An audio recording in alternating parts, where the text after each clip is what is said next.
Welcome everyone to another day of Blade&Soul Korea Finals. We are at day 6 of our event and we're going to be hosting the final stage of the quarterfinals. And before we move on to the semifinals next week, my name is Joe Sophie. Along with me is Any Life as always. Yep. We've gotten through 5 days so far. We've gotten a glimpse of views from the challengers teams and also a few glimpses of the championship teams so far. So how do you feel about the team so far? Well, I feel good because they performed well, especially yesterday. The champions, the two champion teams, GC Busan Blue and IDEFs, they showed a phenomenal, best of 7. Definitely, it was yeah. super close. I didn't expect IDEFs to be that much prepared against GC Busan Blue, but amazing yesterday. They were really competitive yesterday. We didn't think they were going to put up that much of a fight, but in the early parts of that series, after we got through around Game 4, Idis was definitely on the winning end of it, and it just seemed like GC Busan Blue kind of lost hope around the middle parts of that, but being the GC Busan Blue that they have always been, they found strength to somehow come back to that series and really pick out a win for themselves once again. So kudos to these guys, and they're already made up in the semifinals. And we also saw IDEPS in the end pick out the win to cement themselves in the semifinals as well. But we're gonna do the exact same thing for you guys. We did it for Group A. We will be doing for Group B the same action. If you saw yesterday's matches, it will be happening for these Group B counterparts as today. But you see the overview with the schedule that we have. We just gotten through yesterday's schedule with the quarterfinals, and we will be presenting the 6th of August, which is today. It's going to be the last day of this quarterfinals before we move on to the semifinals, like we mentioned, that will be happening next week. Yep, and as you see the standings right now, this is yesterday's outcome. GC Busan Blue placed first, got the first seed, IDEP second, and today, like Joel mentioned, it will proceed the same way as yesterday with the Group A, but with Group B, with well, today you'll see on the screen very soon, but I'm just gonna tell you anyways. We'll have Kureta versus GC Busan Red first, which will be best of 7. First to 6 points, and then the second match will be GFAM versus G-Touring. Oh, the two G's are going up against each other. The GFAM and G-Touring best of 4, and the winners of the first match will take the first seed. Automatically. And the loser of the winner, here we go. So loser of the first match will wait and see who wins the second match against GFAM and G-Touring, and the winner of that will verse the loser of the first match, blah, blah, blah, so on and so forth. So, there's a indication here that it just seems like Kudeta is facing against GFAM, but the schedule today is actually, as you see here on the screen, it is going to be Kudeta versus GC Busan Red, as you mentioned, and it will be the two powerhouses that are clashing against each other. And one of the significant things that we have to mention about these two teams is that they really did see a roster change, a very significant one, losing out a key member, and hopefully adding in a key member, a new one as well. So these two roster changes might have changed the dynamics of the flow of these two teams and how they operate their games. But we're gonna see these two teams, fairly new teams, in the matter of roster. But we're gonna see how that actually changed them once we actually get into the match. Yeah, especially Kureta's former Hyungyu Kim, the assassin player from Kureta, went to GC Busan Red, and they are facing each other today. So, let's see if Kureta got some grudge against Hyungyu Kim, if they're gonna, maybe during tag interfere in only when Hyungyu Kim's on the field or something. I don't know. It will be fun. You never know. Hyungyu Kim might have the same mindset for the other two players as well. So, a fight could go either way, and those things are really what makes Blade so interesting because they do see roster changes more often than not, and when these things happen, you do already know the teammates that you formerly had, and you know them inside out. So once you kind of face them as opponents now in this important part of the event, it's going to be a very interesting thing to how they react to each other, especially with Kudeta's former member, I should say, with Hyungyu Kim. Now in GC Busan Red, he's going to be up to a new challenge, facing up against a very star-like players that the other two players that Kudeta actually is. Yeah, exactly. And I'm also very excited for the two G teams, GFAM and G-Touring. You guys probably know G-Touring also had a roster change recently, and they added Young-Hoon Che, the assassin. He's been with a couple of other teams previously, but I think he fits best with G-Touring. I believe so, because the last team that he was on with Unknown, of course it was a new team, and they did fairly well for what we consider them to be a rookie team. But just other than that, I think fitting is a very important word to discuss because Young-Hoon Chae, he was seemingly the hard carry of that team unknown, and he had to do all the slack of really carrying his team to the next level. So that was his job that he had to do in Team Unknown, but now here in G-Tour, he has very experienced players, and his teammates are very formidable in the fact that they can support him as well. So we saw in the previous 2 weeks that we saw this G-Touring, the new part of this team, but they did really, really well with this new roster change. Yeah, exactly. And, GFAM kind of, they've been together throughout the whole season, like Season 1, Season 2, no roster changes. Yes, they were formerly SWAT, and there was no Min Jung-oh last year. Yeah. But so you could kind of consider it a roster change, but they've been together rather than having any recent roster changes.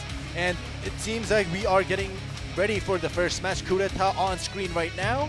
And Coup d'etat is a team that we also like to talk about because that roster change we don't like to mention often is Yeonu Kim there. It's actually a team that we've been talking about with G-Touring. Yeah. That's with a former team that he was on. But he's into this new team after they had disbanded from their team after that previous season and found himself in this empty slot that Hyung Kim went to GC Busan Red for. So emptying that space really allowed Yeonu Kim to find his spot and create a new type of synergy with these other two players who are very well known for their singles matchups. Yeah, and look at the class, what they call it? Kwan? No, the registered classes. Yeonu Kim has just Blade&Soul. That's it. When I saw it, I was like, oh, that's cute. Yeah. Because the other two have 7 to 8 registered, and I know for a fact that both of them could play all those 7 to 8 characters. Yeah. I'm pretty sure Yeonu Kim could play more than a Blade&Soul, but he just, I'm just gonna stick with the Blade&Soul. More competitive, yeah. Exactly. Yeah, I'm most comfortable. That's my comfort zone.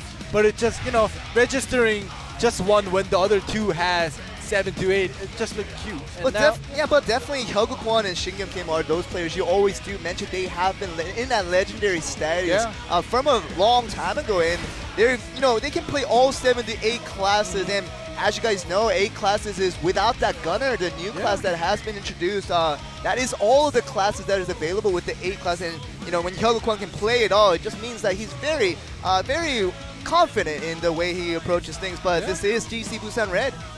Yep, on screen we have Hyung Kim also has 6 classes put down. Yeah. Whereas Junohan and Sungjin Choi, they have 2 to 3. But they're really good at it. Look at Junohan's eyebrows. He's angry today. Did he get the angry eyebrows? He got the semi-angry. Oh, I missed it a little bit, but he has a semi. Oh, that's not the full. That's not the full. I'll be willing. You can kind of see that little bit of eyebrow, his real eyebrow under that. So that good drawing from that. But GC Busan Red trying to make a statement. That's real eyebrows. A real eyebrow. Oh, do we want to say it's a real eyebrow? All right. So no, I don't want to say it. It's a fact. It's real eyebrows. What are you talking about? He's been like this since like 4 years ago. I want to get the camera close up so I can prove you wrong. But but as it is right now, it is real eyebrows, and Junohan trying to make a statement with his appearance onto this other team, because GC Busan Red and Coup d'etat, as we have mentioned in the beginning of this broadcast, is that they have been very talented players and very popular players because of their skills that they have shown before this format changed into the mix and match. And once we saw, Shin Kim, Junohan, Sungjin Choi, the World Destroyer, and all these players that you see on the screen, they have been just household names for what Blade&Soul really represents in Korea. But now for these two teams to get along and fight their way into this next part of this semifinal, it's going to be an interesting one. The game 1 is actually, we're going to saw Yeonu Kim and the Hyung Kim, both the new players of this team. They're going to be facing off against each other in game 1. This is very important for both of them. It's like, they are both champion stage teams. And Yeonu Kim and Hyung Kim, as Joe mentioned, are the 2 new players that's been added to the roster for each team. And, they both want to win to prove to their teammates that, they are worthy of the team. Who is the better new guy ending? That's the question we are asking here. So, Shin Kim and Hyung Kwon, they had not that much trust, according to the interview, whether it was honest or whether it was trying to be jokingly. But they did express some disconfidence towards Yeonu Kim. Whether he improved that, we have to see. But we saw GC Busan Red's interview on the other hand, where Junohan and Sungjin Choi were really happy with how the Hyung Kim were contributing to their team. But game 1 will be heading right underway, so we'll get the match right underway. Let's get it on.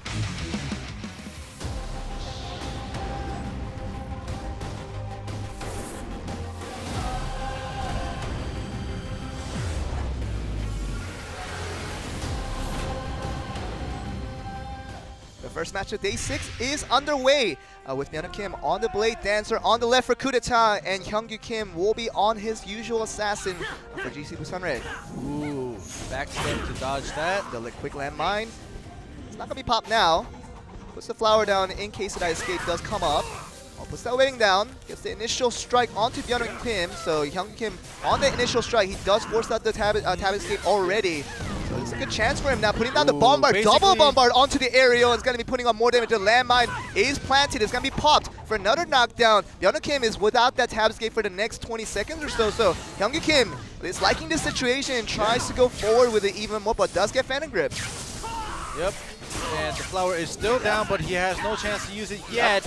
But you know, Hyungju Kim he's not in too much of a dangerous spot right now. Yeah. Oh, but it's actually a very good he does take combo, a lot. Yeah, he does take a lot of damage. Byung Kim using that usual Blade Dancer combo onto the lightning draw for that additional damage. So now the HP is sort of even between two sides. Gets him into that aerial. So Byung Kim doing a good job right now. Double aerial will come out. He will not have the lightning draw this time around. Gets the Phantom Grip instead. The stun will go to the bombard. This might be Hyungju Kim's turn to make his move, and stun is going up. And he doesn't have a but it's actually the other way around. Byung Kim putting it back. Will this be enough damage? And it is. And Byung Kim, despite being behind for majority of the early game, he does find the crucial stuns near the end. We mentioned that both players did not have the tab escape available, so it was the matter of who found that first stun into that damage, and Byung Kim found it enough damage to finish him off. Exactly. What happened, I'm pretty sure they're going to show it in the replay. So there was a moment when they were both out of tab escapes, and they were playing it a little passive, trading blows, and then they got both of them got their tab escapes back, and from then on, like that was like mid game. From then on, it was a fight of who gets rid of the opponent's tab escape first. And right now, you saw that both of them used it at the same time. This is kind of early in the game. It is. So after this, they get it back, and then Byung Kim is able to get it out first. I hope it shows. I hope it shows. It is a crucial moment near the end when the tab escapes are both gone on both sides, and that really just opened up the opportunity for both sides to really try to go for that crucial stun, as we mentioned. So soon, So here they both get tab escapes back, and Byung Kim is doing a fairly amount of damage, and he tab escapes out here. And that was you can't tab escape first when it's almost at the end. And he knows. So that was a stun right there. You give Byung Kim the chance. When he has his tab escape, then, even though you're an assassin, you're not going to have a way out if you're out of tab escapes. And definitely ending, we have to mention about Hyungju Kim's playstyle. He's always been that macho man, really going aggressive at all times, and he's never really the kind to back out of any situation. So, going in first, I felt like Byung Kim sort of reacted to that kind of playstyle and really had to go on that aggressive end of his mindset. So, good job of Byung Kim to reacting to that specific type of play, and Hyungju Kim, he was going to go the same way no matter what. Yep, and look on the screen. Oh, it's a big match coming up in the game 2 with Hyungju Kwon on the Destroyer. As we expect, Byung Kim is going to be on the Blade Dancer, so automatically Hyungju Kwon without...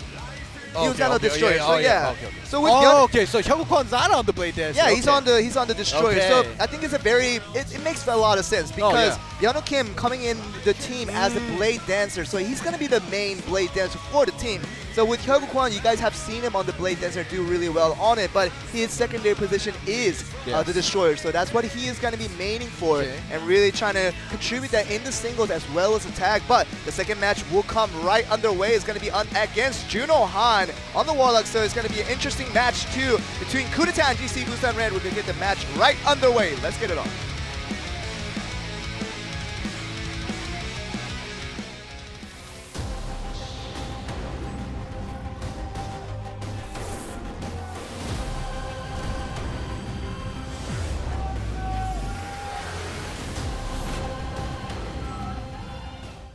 Definitely hear a lot of cheer for both sides. They're very popular teams composed of very popular players, and these two players are definitely not out on the list. Hyungju Kwon on the Destroyer will be facing Juno Han on the Warlock. So Juno Han right now ranks #1 in the crease over the last time we checked. So he's been working on that individual skills. So singles should be his strongest asset. Ooh, look at all the damage Hyungju Kwon is taking. As we speak of that, the #1 rank finishes him off in 10 seconds. The angry eyebrows is on. Yes! And he is definitely feeling it with his teammates. Feels it. Look at him. He's a very, very confusing situation for Hyuk-Kwon as well. He did not expect that to come. Oh, Junohan's feeling it right now. He's really just wants to win out the series, getting the cheer from the fans, and just rightfully so. Just a clean dominance from Junohan against a very strong opposition of Hyuk-Kwon. He looks very happy right now. He's But satisfied. As you know, this is the first game of the champion stage team, so it will be best out of 7. Yeah. Just remember for those of you who joined in late, this is best out of 7, first to 6 points. And unfortunately for Hyuk-Woo, he came out with the Fury build, attempting to just take out Junohan's tab escape and just do tons of damage, but he ended up taking the damage instead. And we always know that the Fury build with the Destroyer is a very risky build where you really give up that the survivability that a Destroyer naturally has, but in exchange for more damage, if you do get the opportunity. So he took that risk, Hyuk-Kwon, but took that risk against his hand as he died up very cleanly against Junohan. Exactly, and now we are, each team has 1 point apiece. We are going to be getting ready for our third match, which is tag match, which is worth 2 points. And I'm definitely excited for what Junohan is going to bring onto the stage with this tag match. He seems very stoked about this matchup in general, and just what he can bring with that Warlock will be a crucial contributor for GC Busan Red against Coup d'etat. But Coup d'etat, we still haven't seen Shinhan Kim and what he's going to do on this tag match or what he's going to do in this series overall. So it's going to be a lot of question marks that will be answered with this Game 3 coming up your way. So Sungjin Choi, also you'll see him for the first time, most likely on the Destroyer, if not the Blade Dancer. So it's going to be a very interesting game thing, and we will move right on to that without any questions. And when Coup d'etat and GC Busan Red, Game 3 will be coming up very soon. Yeah, and I'm very excited to see what Shinhan Kim will bring out. Oh yeah, he's on the Soul Fighter, yes. Yeah. So before that came up, I was going to say, I'm excited to see what he's going to bring up because of that roster change. Because, when Hyungju Kim was on Coup d'etat, he was the assassin. So Shinhan Kim had the luxury of picking a support or even maybe a Warlock to damage. Right. But now, Byung-Woo Kim came in with the Blade Dancer and they got rid, or, they lost an assassin. So now Shinhan Kim has more burden on his shoulder as damage dealer. But as the Game 3 music does change, we're going to move right along. The Soul Fighter with Shinhan Kim, will that be the difference maker between Coup d'etat and GC Busan Red? We will find out soon enough. Let's get it on.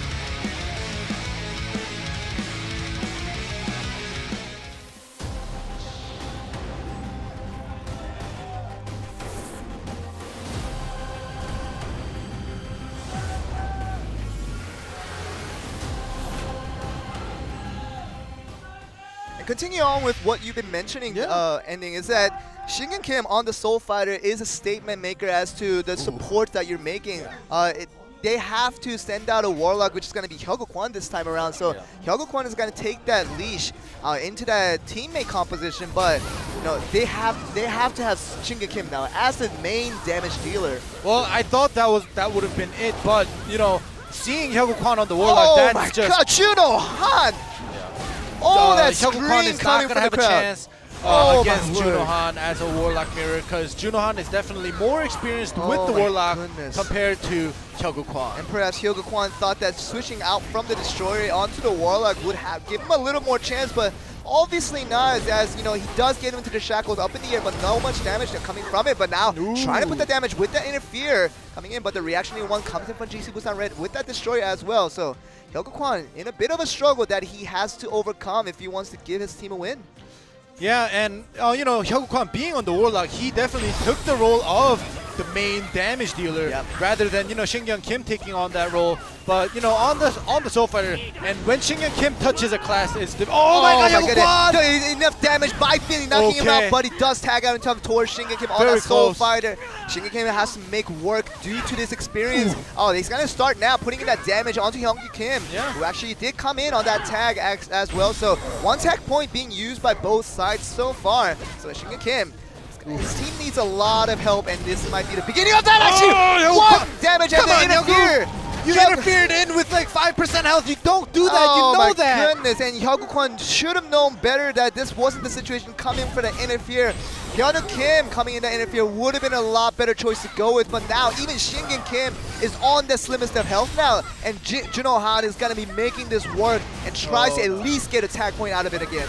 Yeah, Shinhan Kim is gonna stay out because he does get his tab escape back. However, yeah, there we go. There's a tag. Hyogo Kwon dying with 1 tag and 2 interferes. Such early, like not even 3 minutes into the game. That is crucial for coup d'etat. And Juno Han, he's putting out damage as we speak. He's doing all the damage. He has been putting out 300% damage onto every player of the side of coup d'etat. And Shinhan Kim is left with 20% health against the 7 minutes and 30 seconds left in this game.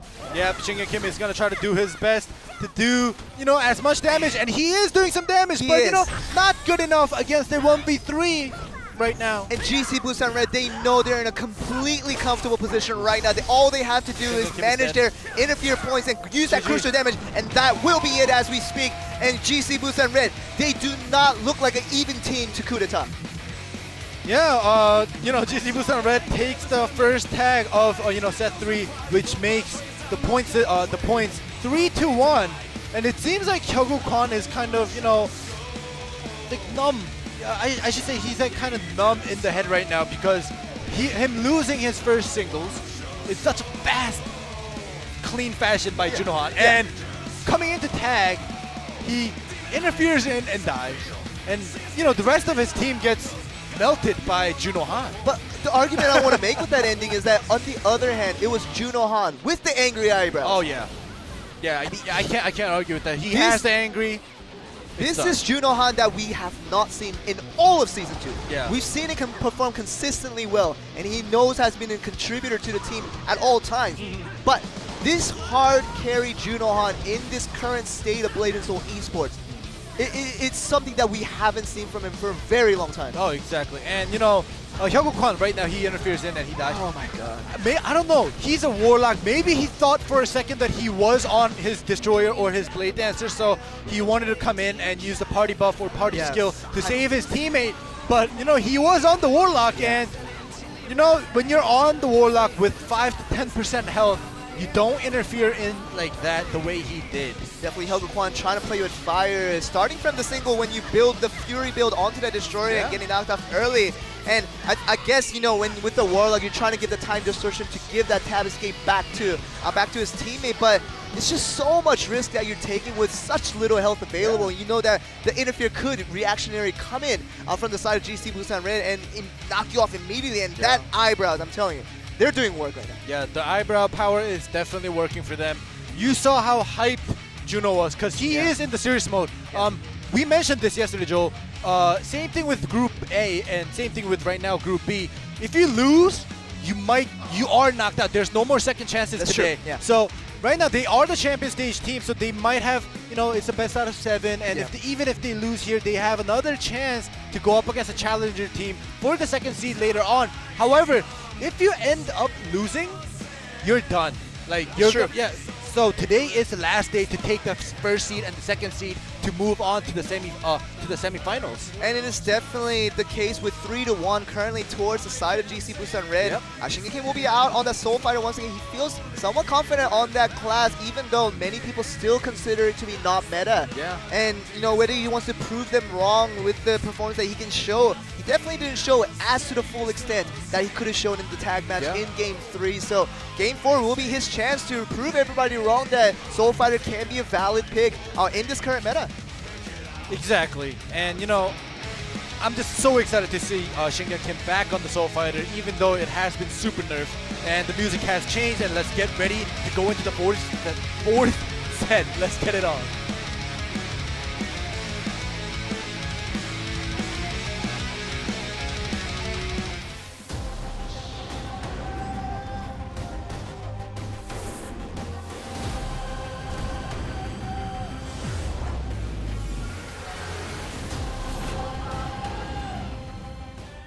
Game 4 begins between coup d'etat and GC Busan Red. GC Busan Red is currently 3-1 ahead of their opposition, and Shinhan Kim is going to have to be the difference maker here for his team as he brings out the Soul Fighter once again for this singles against the World Destroyer Sungjin Choi. And it's Sungjin Choi's first appearance in the singles for this series, so Shinhan Kim has to make something work with it. We know that mobility will be the advantage against the Destroyer, so let's see how this actually turns out, because Shinhan Kim he's gonna have to look for some kind of positive asset, giving back to his team. Yeah, and Shinhan Kim is out of his tab escape already. 22 seconds left until he gets back. However, he is a soul fighter. He has so many mobilities. It's true. You know, he is, I don't know if I, yeah, he is Goku.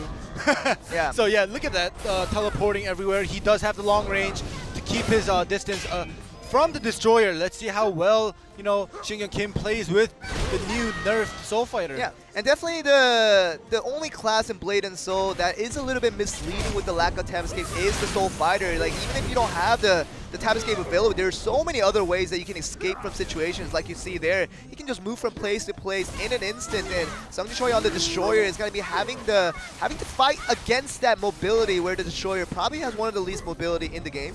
Yeah, and right now, like, since it was a nerf soul fighter, usually when that aerial happens, Shinhan Kim would usually change to Marshall stance and go in ground rip. Oh, no! This might be the chance. This is not good. The Judgment Click This is combo not good. still coming in. There's no good from this hit. Does grab him into the air and gets him to the knockup into the face, and is continuing to put on that damage. He's going to throw him up in the air, and there he goes. Shinhan Kim is going to take additional damage. The chase, tab escape. Almost another stun. Go able to connect, but the tab escape does come back in time. And Sung Choi on the offensive end now, after he knows that his opponent is lacking that tab escape.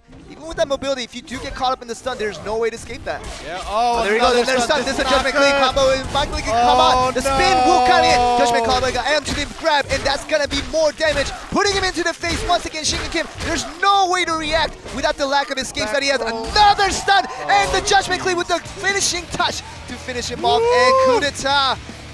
Just a devastating blow to them once again. Perhaps Shinhan Kim would have been their last hope to give them another point in this singles, but just another loss for coup d'etat, and GC Busan Red is currently just running away with this series. Yeah, and right now, like you said, they are running with 4 points on GC Busan Red side and just 1 point on coup d'etat. And, you know, next game, Game 5, is still a singles. Yeah. Coup d'etat definitely wants to take away the momentum from GC Busan Red. They don't want to almost be swept. Yeah. So they have to stop this momentum that GC Busan Red is on right now. Shinhan Kim, you know, he did perform well considering the, you know, Soul Fighter nerf. However, the Soul Fighter is still the nerf was so big. Yeah. I don't know if even Shinhan Kim could pull it off. And that's the question I really wanted to ask you, Ending, was that the Soul Fighter, nobody else plays it. Yeah. And it's, every player that we ask around, Soul Fighter is not meta whatsoever from any sense of the matter. Yeah. But you mentioned it is Shinhan Kim though. Yeah. He's a player that Exactly. can make the impossible possible. That's why I had the smallest hope that, you know, maybe Shinhan Kim, because it's Shinhan Kim, he could pull it off. Oh, but man. it is up against the World Destroyer, Yep. Sung Choi, so, you know, he's not gonna get off that easy. You know, we spoke of Junohan being the #1 ranked in Korea server right now on this current meta, but Sung Choi is #2. Sung Choi is #2 in that ranking, so Yeah. GC Busan Red has the top 2 players Yeah. in Korea just by the rankings. So, I mean, you're trying to get that Soul Fighter to work, but when you're going up against a #2 player in Korea, it's really, really, really tough. So we saw that it didn't work out this time around, so Game 5 will be an interesting one as to who coup d'etat will send out. Hopefully get a point back to their favor, but GC Busan Red is going to be feeling very comfortable. They can't get complacent off of this. Yeah, you know, coup d'etat, alright, so we have Hyungwoo Kwon back out and Hyungwoo Kim. So, you know, the first time around, Hyungwoo Kim did lose to Byung-woo Kim on the first singles. That's how coup d'etat has that 1 point. But Hyungwoo Kwon, on the other hand, lost to Junohan super fast, if you guys remember. So both of the losers of the singles on each team, Hyungwoo Kwon and Hyungwoo Kim, are coming back out. And now, if, you know, somebody is gonna lose, and if, you know, whether it be Hyungwoo Kwon or Hyungwoo Kim, they're gonna be the one who lost twice today in singles, and that's gonna hit them all. And we're going to move right on to the last singles of this series between coup d'etat and GC Busan Red. Hyungwoo Kwon will be back out on that destroyer versus Hyungwoo Kim on the assassin. We'll get the match going right underway. Let's get it on.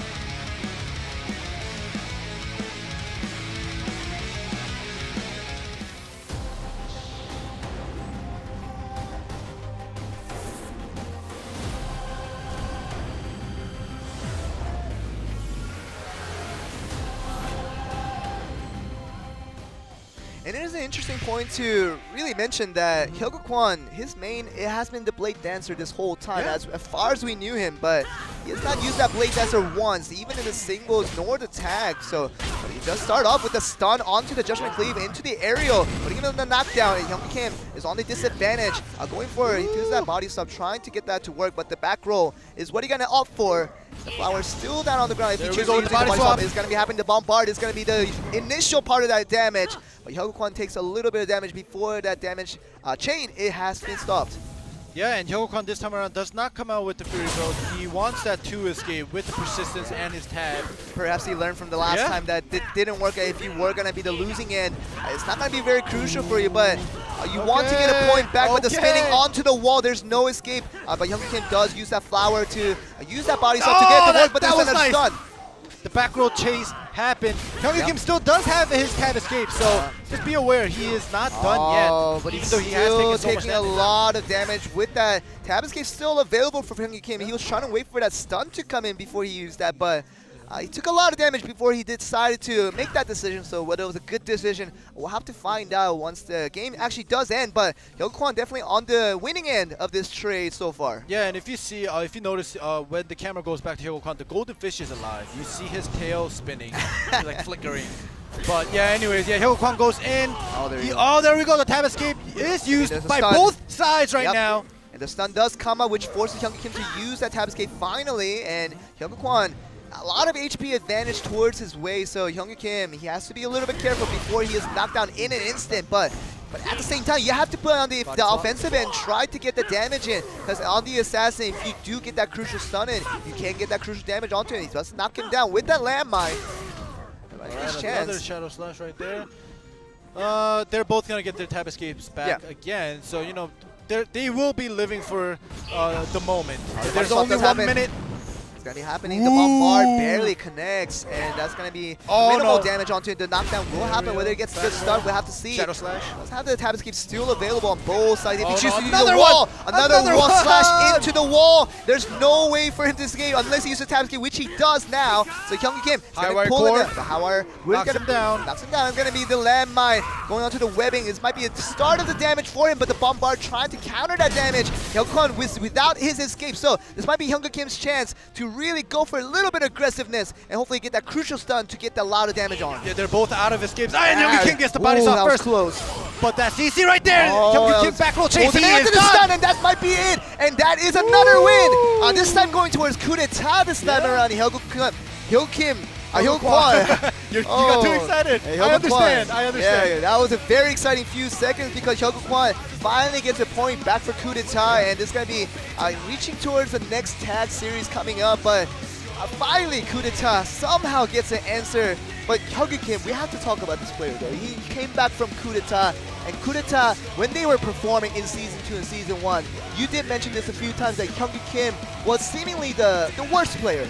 Not the weakest player just because not because Hyung Kim is bad, but because Hyung and Shin Kim, the two players are too good. They are on the top tier of this Korean ladder, and you know they've won tournaments, placed first places. Shin Kim, 2 consecutive winner of the World Singles, you know, 2016, 2015. So you know, just because the two players are so good, it's not that Hyung Kim is bad. Yeah. And definitely I would need a correction on that. And I think weaker is what we were trying to look for. But Hyung Kim was definitely the weaker player out of that 3. And just by result-oriented speaking here, he did lose out on the 2 singles so far and didn't contribute too much on that GC Busan Red's victory. Juno Han literally carried that tag one, so you can't say that Hyung Kim did a significant part for his team just quite yet. So as to what kind of statements these teammates are trying to make, because they need all 3 players to contribute if they want to make it to the furthest part of the stage. And this is only the first stage they're going to have to go through and make it to the semifinals, but in the end, all 3 players really do have to contribute equally for them to find the most success. Oh yeah, exactly. And you know, I didn't want to say this before, you know, the 5th match ended. But you know, the score is 4 points towards GC Busan Red and 2 for coup d'etat. So basically, if GC Busan Red, you know, whether they lose or win the 5th match, it wouldn't have mattered, because if they win the next match, they acquire 6 points and they are able to win. So, but you know, if GC Busan Red were to win, you know, the previous match, they would keep the momentum going. However, you know, it's not too much of a big deal for GC Busan Red. However, for coup d'etat taking away that 1 point, you know, they they kind of stopped that momentum. It's they true. slowed them down. So now we are going back, starting with set 6, which is going to be worth 2 points. And if GC Busan Red were to win this, they are going to be moving up, taking over that seed 1. And more importantly, if Junohan pulls out the same performance that he showed in the single and the first tag match of the series, it's gonna be a win towards GC Busan Red because he is hot fire when he does get on the roll. So it's the same roster that you guys already know. Kudeta and GC Busan Red will be the teams that are facing off in this. Might be potentially the last match of the series if GC Busan Red were to win out this one. Yeah, and we'll have to see if Hyungwoo comes out with the Warlock again. Probably because, Byung-Ho Kim is 100% on the Blade Dancer. Yeah. And Shinhan Kim, I've heard him that, he wants to maybe play or stick with the Soul Fighter this time around. So if that were to happen, then they need a Warlock to do, that extra oomph with the damage. And it's definitely backfire for the side of Shinhan Kim with that Soul Fighter. Whether he can make it work this time, whether he changed to a different class, we'll have to find out in Game 6, potentially the last tag match of the series. Let's get the match underway. Let's get it on.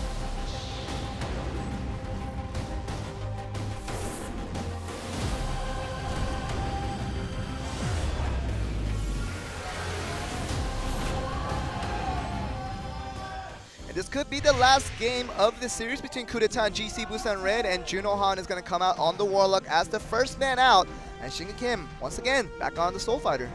Yep, and Soul Fighter coming out first is what usually happened last year when Shinhan Kim was on the Soul Fighter, and there we go with the Windstorm combo. Usually, like I mentioned last time Shinhan Kim was out, he would go in with the ground ripple, knocks him back, and does the Dragon Blitz combo, the quote-unquote Ip Man combo. But, it's been nerfed, so now he doesn't use it as much. And definitely, the play style has changed. It's a different Soul Fighter that Shinhan Kim is dealing with now, and he does send out the Warlock. Hyungwoo Kwon does come in for that time distortion to get his time escape back, but he has to use it right away once he does get it back. So Junohan, using that resources that he has and to his advantage, he doesn't have the tap escape also, but Junohan trying to get the damage onto him, which he has been doing so far. The Blade Dancer does come in on the interfere, trying to put the lightning draw into the damage, but not much coming in yet. So Junohan tags out, putting Hyungwoo Kim back out for GC. So much damage right now. Oh no, Hyungwoo Kwon! That was actually not even the Shinhan Kim's damage, but it was the Warlock interfere, putting him to that area and putting a lot of damage in the matter of 5 seconds that he was out. So Shinhan Kim doing work, but Hyungwoo Kwon probably took a lot of credit for that. So Hyungwoo Kim already being forced to use another tag point for GC Busan Red, and now they already used 2. Yeah, but I'm going to have to disagree with you on that because, I love disagreeing. But anyways, I want to give so much credit to Shinhan Kim right now for staying out, making GC Busan Red use 2 tag points. That is very true. Yeah, that is so very true. You don't get tag points back. It's true. And Shinhan Kim will be forced tag, or you can call it free tag because he's been out, for free. You don't have to use. There we go. Shinhan Kim making sort of making a statement with that new Soul Fighter. So everything he's done has been right. So he just has to continue on with this to get him a victory for his team. But just for the first appearance in this specific tag match, he's done very well. Oh yeah, so well right now. And again, they force GC Busan Red to use another tag point. So they are all at 1 tag point. You look at Kudeta, they all have 2 tag points. It is 6-3 in terms of tag points, and we know that tag points can be very crucial. We just repeat this over and over again, but so crucial. We can't overemphasize the importance of these resources of the tag points and the interfere points. That some of them you don't even get back at the late part of the game, and we saw teams that make crucial plays off of these interferes, and just lacking those tag points just relieves of all that survivability that you could have if you did have it. Yeah, exactly. Oh, but Hyungwoo Kwon is taking a lot of damage from Junohan. Yeah. Junohan is trying to come back, revenge their teammates. Look at their health bar. Oh, but another tag point being used on both sides now. So Junohan is left without any tag points for the next 7 minutes until the end of the game. So they have to somehow make an early game movement to get a quick finish onto Kudeta. But in the end, the late game will be at a disadvantage for GC Busan Red. Yeah, not having. Oh, Shinhan Kim is taking some damage. No escape Joy for now. All right, reactionary 2v2. Okay, so Shinhancard Kim is on the Soul Fighter, and there we go. Wisdom, another Warlock is coming Soul in Fighter for combo. Yeah, the Warlock Soul Fighter really making things work. Putting Soul Fighter on that Shinhancard Kim puts him into that CC, and the Warlock comes in for that interfere to put in that additional combo with that damage. And the Assassin is now trying to make a move, but Shinhancard Kim not making too much things work. He hasn't made anything work so far in this particular series. He's gonna have to do a lot better to give his side, GC% Red, the win here. Yeah, and Shinhancard Kim still has 2 interferes and a tag point. Shinhancard Kim is the only one with the tag point, so if he decides to use that last tag, it will be, everybody for themselves, because nobody on GC Busan Red will be able to tag out. They'll have to last until the force tag. And definitely that other player that we haven't seen too much of in this series was Byung Kim on that Blade Dancer. We still don't know what his current condition is in this particular series, but he's up against Shinhancard Kim, who has been relatively weak as well for the side of GC Busan Red, but they're trying to trade damage, puts that bombard down. Byung Kim does heal some of the HP right back. That was a long back roll with the tab escape for that assassin just now. But anyways, yeah, Byung Kim does make Shinhancard Kim use his tab escape, and they tag out. Hyokwan comes in knowing that this assassin is out of all of his escape now by using that leaf just now. Hey, but Shinhancard Kim is still going in aggressively, putting that damage onto it. But somehow that is enough damage from the Warlock of Hyokwan to knock out Sungin Choi immediately. The ultimate was good enough to put enough damage to knock him out, and suddenly coup d'etat is up 3-2. Yeah, Shinhancard Kim interfered and tried to use the ult, but unfortunately did not connect. Yep. And Sungin Choi also died during an interfere, if you guys have noticed. And, Junohan is out here right now. No tag points, as I mentioned. No one on GC Busan Red has a tag point, so they have to last until that force tag. And Junohan still has a full minute and 20 seconds for him to be on the field, all alone. But just comparing the two matchups that we have with Hyokwan and Junohan, both on the Warlock, so it's a mirror match, but definitely Junohan has been the better Warlock in this particular series, but Hyokwan has been doing a little bit better in this tag match that we are seeing now, putting that interfere into good use and trying to put the damage, but Junohan takes none of that. The familiar does dance around, jumping around the field. Junohan gets his familiar out as well. Yep, so we do have a minute and 20 seconds left until they get their interferes back. Will that be connecting? The ult will be connecting towards the familiar instead, so a little misclick perhaps, and could have been a better aiming towards Junohan, but putting that damage nonetheless onto the familiar. Yep, and if you guys notice, coup d'etat does still have 1 tag point per person except Hyokwan. Yep. Whereas Junohan and Shinhancard Kim are out of tag points, and you don't get tag points back for those of you who may not have known. And there we go, the another ultimate is going to be connecting though. Blade Dancer ultimate actually getting a little bit of damage onto him as well, so Shinhancard Kim doing a good job of trying to trade that ult and putting the damage onto both sides, but Junohan will be out, but he's going to try to get the kill before he does go out on that force tag. He has 3 seconds to do it, but he's going to tag out just in time. Shinhancard Kim is back out. The chase is definitely going to be attempted by, and does get good damage onto Shinhancard Kim as soon as he comes up. So good job of Shinhancard Kim to keeping that distance short, get that ultimate in. He's going to be trying to do something with that. Shinhancard Kim takes a little bit of damage though. Look at that heal by Cheapers by Shinhancard Kim. This is, Soul Fighter, the most heals ever. End of story. And the Junohan actually gets the scenario and puts that damage and initiates that damage into Shinhancard Kim's initiate as well. So Shinhancard Kim is now on the Soul Fighter. He has that 1 tag point if he chooses to use it, but he's going to have to save that for now, try to put in as much damage to his opposition before he does go back out. Yeah, and everybody gets an interfere point back at the 3-minute mark. However, Byung Kim and Hyokwan both use their interfere points right away to save Shinhancard Kim. Shinhancard Kim is full health once again, and this is the mantra of a Force Master and a Soul Fighter, but Soul Fighter to a greater extent, I would have to say. The heal back is real, but that's gonna go against them though once it does go to the TKO, if it does go to that stage. But Shinhancard Kim is gonna be very healthy for the next 30 seconds. He has to put some damage, as much of it as possible, towards Shinhancard Kim. He has to be knocked out. Exactly, and coup d'etat not having an assassin and having a Soul Fighter, they probably don't want to go to the TKO because there's so much heals for that Soul Fighter, so they want to try to knock down at least 2 players. And finally, I think Shinhancard Kim is trying to make that statement against the opponents, but Shinhancard Kim is countering back deck damage there we go. onto Soul Fighter. This is going to be the initial combo, and there's no way to escape that damage. It's almost enough, and it is enough damage finishes him off. Yeah, and that is enough for that back row chase to get that damage onto Hyung Kim, and it will be the second man knocked out for GC Busan Red. Junohan has a lot of work cut out for him now. There's 3 men still alive for coup d'etat, and Junohan is the only man left for GC Busan Red. Has to do the carry. It is possible with a Warlock, but it will be difficult nonetheless. It will be difficult because Shinhancard Kim has an interfere point, so he will be able to save Byung-Woo Kim once, at least. And there we go. With the interfere comes in, does some damage to Junohan. But the more Soul than some Fighter. damage. Yeah, Shinhancard Kim doing work now on this tag match. They will get to the 10 seconds left until that 1 minute mark, which will give them the interfere back. So that's just more advantage going towards coup d'etat because GC Busan Red has nobody to interfere with. Yeah. And if you notice, Shinhancard Kim and Sung Jin Choi, they both have their ults. This is their chance. This is their chance for coup d'etat to finish off Junohan right here because, you know, without the interfere that Junohan can use for his teammates, this is the chance for the 2 interferes to come in straight away.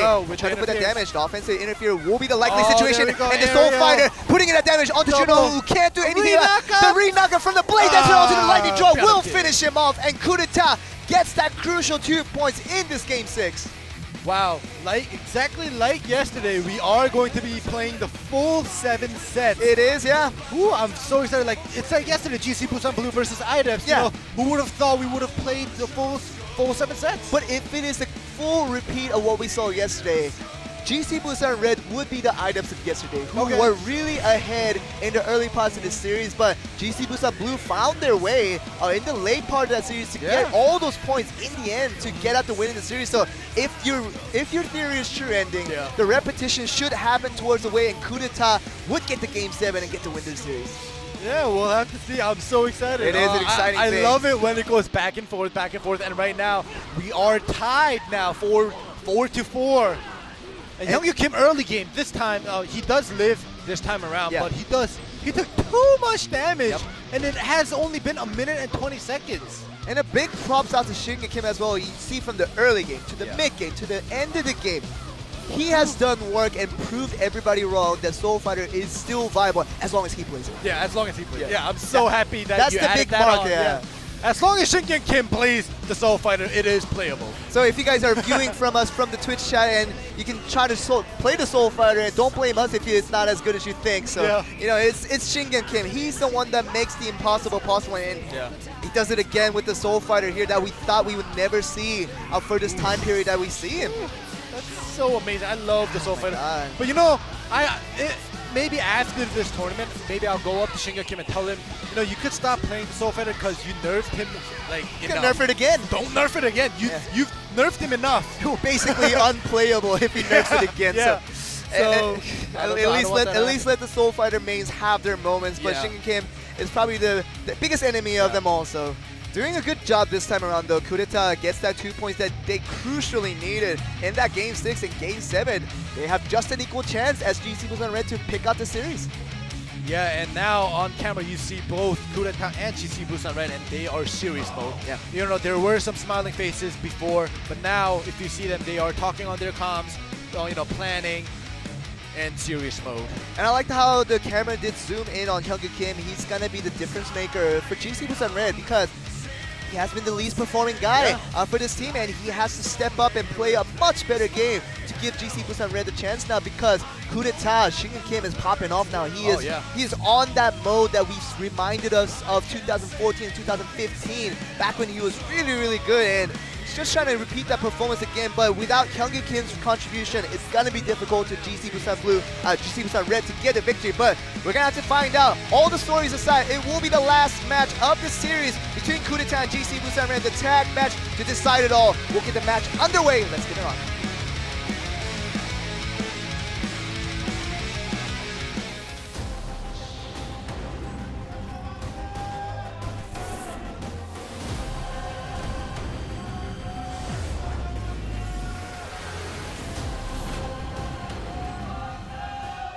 And just like yesterday, we didn't expect this series to go to full set where GC Busan Red was so ahead in this early parts of the series where, you know, by the end of game 4, just like yesterday, they were so many points ahead, and we thought that coup d'etat couldn't make it this far, but 44, as you see on the scoreline, is just basically equality between the two sides right now.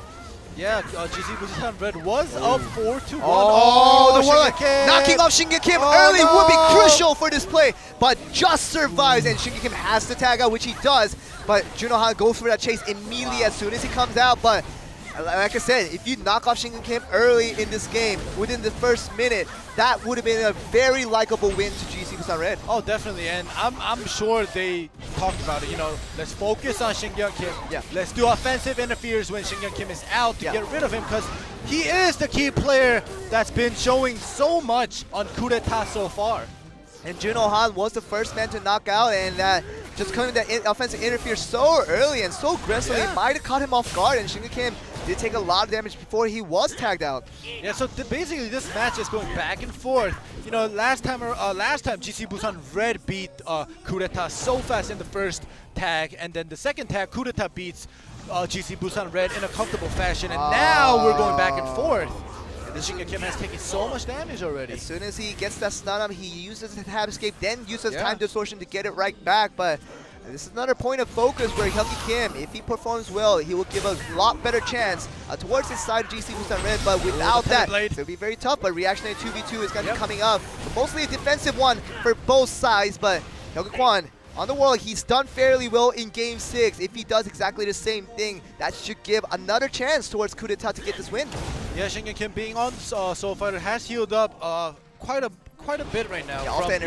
When he had that 5% health, now he is almost at like 40%. Yeah. But that's not important because GC Busan Red barely took any damage right now. That's true.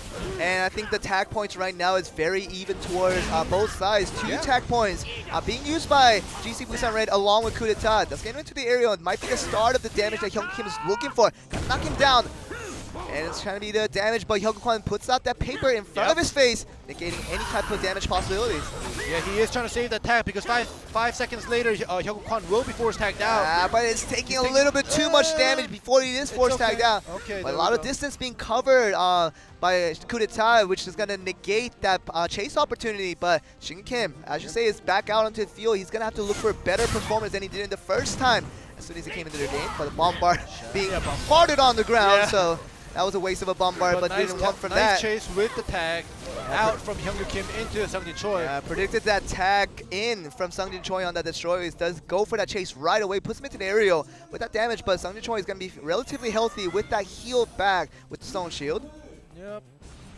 Yeah, he's just waiting to heal up. But it is definitely right for both of these teams right now to take it easy and take it slow. Look for good opportunity because one crucial mistake, this other team will be able to take advantage of those situations. Yeah, and that reflect with the drag, that was it's not uncommon with these players, but if it were me, maybe I would have gotten hit by that drag. But stun does come out. This is what I'm talking about. The crucial mistake is going to be the stun getting hit. He's tab escape to get out of there, but time distortion used by his teammate Junohan to get Sungjin Choi his escape back. But Shinhancard Kim doesn't have that same luxury where Hyungi Kwon doesn't come in for that time distortion, but Shinhancard Kim is going to have to live without that 15 seconds without that escape, and Sungjin Choi maybe has to take advantage of that, but he is also out of his escape already, and that's going to be just equality going, probably taking it slow once again for these next few seconds. Yeah, that was very good interfered by Byung-Woo Kim, saving Shinhancard Kim when he was knocked down. He Phantom grips the destroyer away from him and lands a lightning draw, but Sungjin Choi once again healed up everything. Shinhancard Kim is not going to be looking for these poke damage. It's not going to do much to the destroyer. He's going to have to look for the all-in on that continuous damage that he might be looking for. But Hyungi Kwon force tagged out. Oh no! It's going to be the wrong player to come in. He has a very little HP. Might have to be forced to just tag himself back in using that tag point. But probably not the right player to come out onto the field for coup d'etat. Yeah, and Junohan is out with almost full health. He cast the ult, but he just papers it. He papers it away. Get cancelled by the paper. Hyungi Kwon does have 2 tag points like you mentioned. He could tag out at any time, but let's see. He won't be. This might be the start of it. The defensive interference coming in very nicely, negating much of the damage. That would have definitely killed off Hyungi Kwon. So good job by his teammates from coup d'etat to save him there in that instance. Good tag out by Hyungi Kwon. Yeah, it was too dangerous to stay in any longer. Shinhancard Kim Shingyang Kim is almost at full health, the Soul Fighter. And this and this is a key matchup though, because Shinhancard Kim and Juno Han, they are the crucial carries for both of their respective teams, and whoever comes out on top in this particular matchup will be likely the winner of this entire team tag. But is proccing, is getting a good damage. So Shinhancard Kim finally making things work, putting that damage onto him. But Shinhancard Kim, being the Soul Fighter that he is, gonna heal back some of that health. But Shinhancard Kim finally a glimpse of bright light for this guy and putting that ultimate into good use. Putting that damage onto him already. Yep, there we go. Tags out. Sung Jin Choi comes in. Now, if you notice, Sung Jin Choi is out of his tags. Yeah. So he has to endure another 1 minute and 34 seconds until he is forced tagged out. However, his teammates do have 2 interfere points, so he won't be in, too much of a tight spot, but we'll have to see what happens. And plus what you see here with that stone shield, he can heal himself back up if he does take a little bit of damage. So he will be relatively healthy for that next 1 minute and 15 seconds, but Byung-Ho Kim is not going to allow that time to just run out. He's going to have to use the interfere that Hyung Kwan does have. Tries to put in enough damage to finish him off, but Juno Han does come in already using that time distortion onto our Sung Jin Choi. So Hyung Kwan has to make something work out of this, but nothing coming from it yet.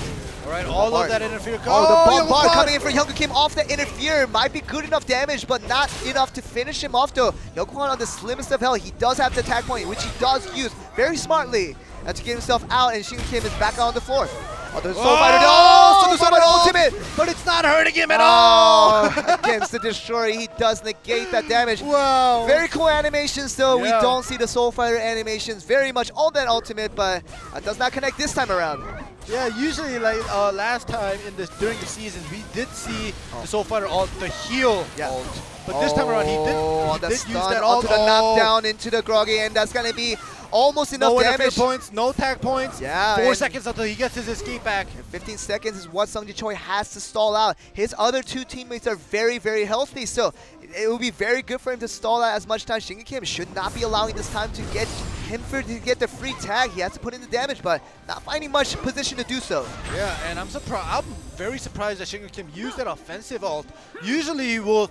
If a Soul Fighter does come out, they usually use the defensive ult, which heals you like crazy. Yeah. But this time around, Shinhancard Kim being Shinhancard Kim, decided to use that offensive ult. Hey, but without that ultimate, he's still relatively healthy. He can find enough heals to heal himself back to full health every time he does get damaged. So now actually the time distortion coming in for the Warlock. That's a crooked time distortion in that animation. Lovely to see that.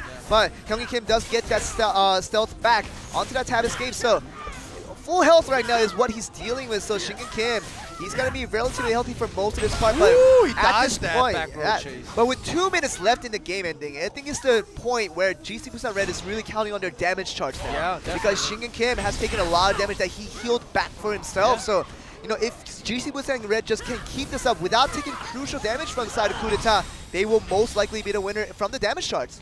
All right, now Juno Han is out of the Warlock with full health, no tag or interfere. Well, interfere doesn't matter if you're on the field, but anyways, he has to last another minute and 30 seconds. Yep. And Juno Han will be fine with that because the one interfere coming in from both players will be the answer. But the Blade&Soul ultimate putting the Juno Han. This might be the damage chart. A little bit skewed towards Coup d'etat now with that Blade&Soul ultimate hitting a half a proc of that. Ooh, yeah, Byung-Ho Kim coming in with the tag and landing that ult was crucial. Yes, it was, and Juno Han using that interfere from his teammate, tried to use that as defensively, but no damage going to either side quite yet. But there's one more interfere on the side of GC Busan Red, which they do use now from the Sung Jin Choi, but it is the 1 minute mark. Every teammate will get their interfere points back, which they do now. So about to use it. Juno Han ultimate is cancelled right away as soon as he procs it. Yep, into the air. This is not looking good. 2 players are out. A lot of damage. The interfere has to be used and gets him into that decoy, which would negate that damage. But still, Juno Han is in a very dangerous situation. He has 35 seconds with the slimmest of health that he has to somehow hold on. But it's that counter damage coming from Juno Han onto Byung-Ho Kim.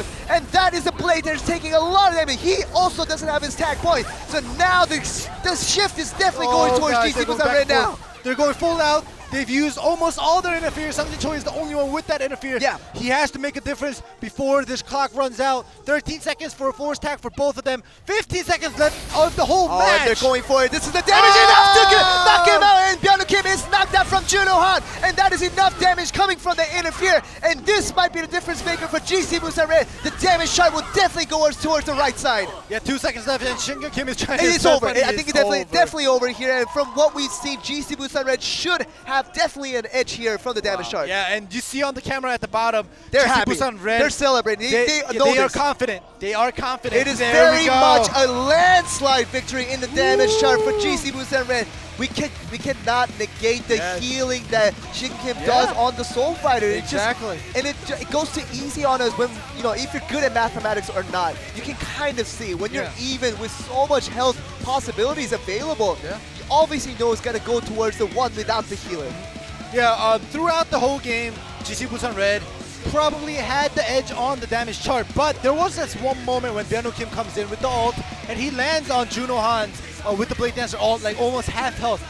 That, that could have kind of, let Kurata catch up a little bit. However, with the last 30 seconds, GC Busan Red going full out on Kurata, knocking them out, doing as much damage as they can, gives GC Busan Red the sure win. And just by looking at that number, we did actually see from the damage chart, we knew that Byung-Woo Kim's Blade Dancer Ultimate was the crucial difference maker, but it just seemed like they had a lot more work to cut out for them, and a lot more work to do, putting that damage that evened out all the healing that Shin Kim did for himself. So even with that Blade Dancer Ultimate, they had to do a lot more work to beat out GC Busan Red in the damage charts. Exactly, and Kurata did perform very well. It's just that Shinhan Kim, being the Soul Fighter with the nerf Soul Fighter, he does put in the damage, but it's not as good anymore. And Hyunggu Kwon on the Warlock with such little health throughout most of the game. Yeah, you just saw Byung-Woo Kim's ult, but however, as I was saying, Hyunggu Kwon being the Warlock, such low health, he can't interfere when he wants to put in that damage. He has to be the one to come in, do the double aerial, brand, do the damage like Juno Han is doing. However, he was always at such a low health, so and it going was back, too dangerous. And going back to the Blade Dancer Ultimate, though, we know that he hit both the Warlock and also the Familiar as well. But we know from the game system that the damage dealt to the Familiar does not count towards the damage chart. So that would have been the difference maker if that did count with the game regulations. But unfortunately, that did not go towards the side of Byung-Woo Kim. He does not get the double damage chart there. So that would have been the difference maker, but unfortunately, Kurata does end up losing in a very competitive tag number 7. Yeah, but Kurata, like I said, they don't have second chances, but for them, they might get a second chance. They'll have to wait for the challenger teams to duke it out and come up. And as you say, ending Kurata will be on that third match of the day against this second place teams that we're going to be facing in the next matchup coming right your way.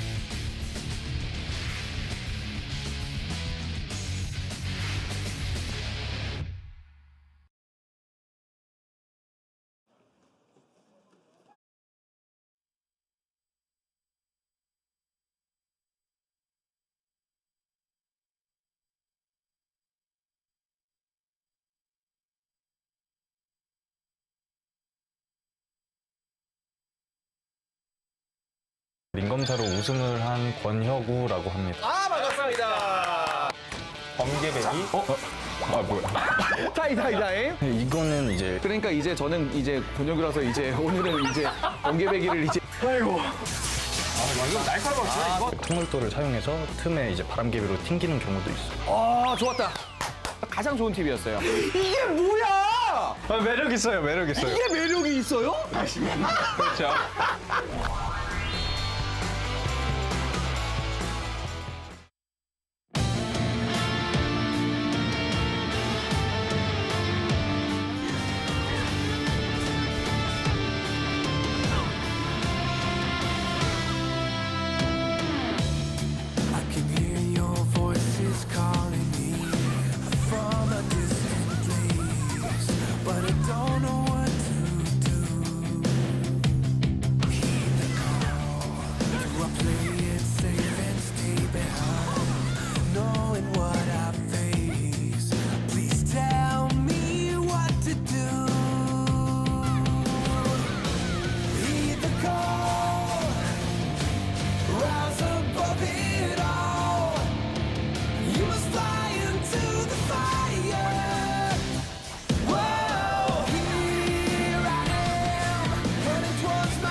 Welcome back, everyone, to Blade&Soul Korea Finals. We had our first match of Day 6, and what a bombard of a match one it was. GC Busan Red. Yeah. I want to talk about GC Busan Red, but I want to talk about Juno Han more importantly. This guy, this is a different Juno Han that we haven't seen for a very long time, and he hard carried his team from the singles, from the tags, and even to the last moment of Game 7 when his team was seemingly down and could have been gone either way with being so equal, but putting in that last damage to kill off the second man to get the win. What did you think of that match? Well, like overall, the match in the beginning, the first 2 to 3 sets, it was super fast. It was going so fast. You know, GC Busan Red was sweeping Kureta, up to 4-1. Yeah.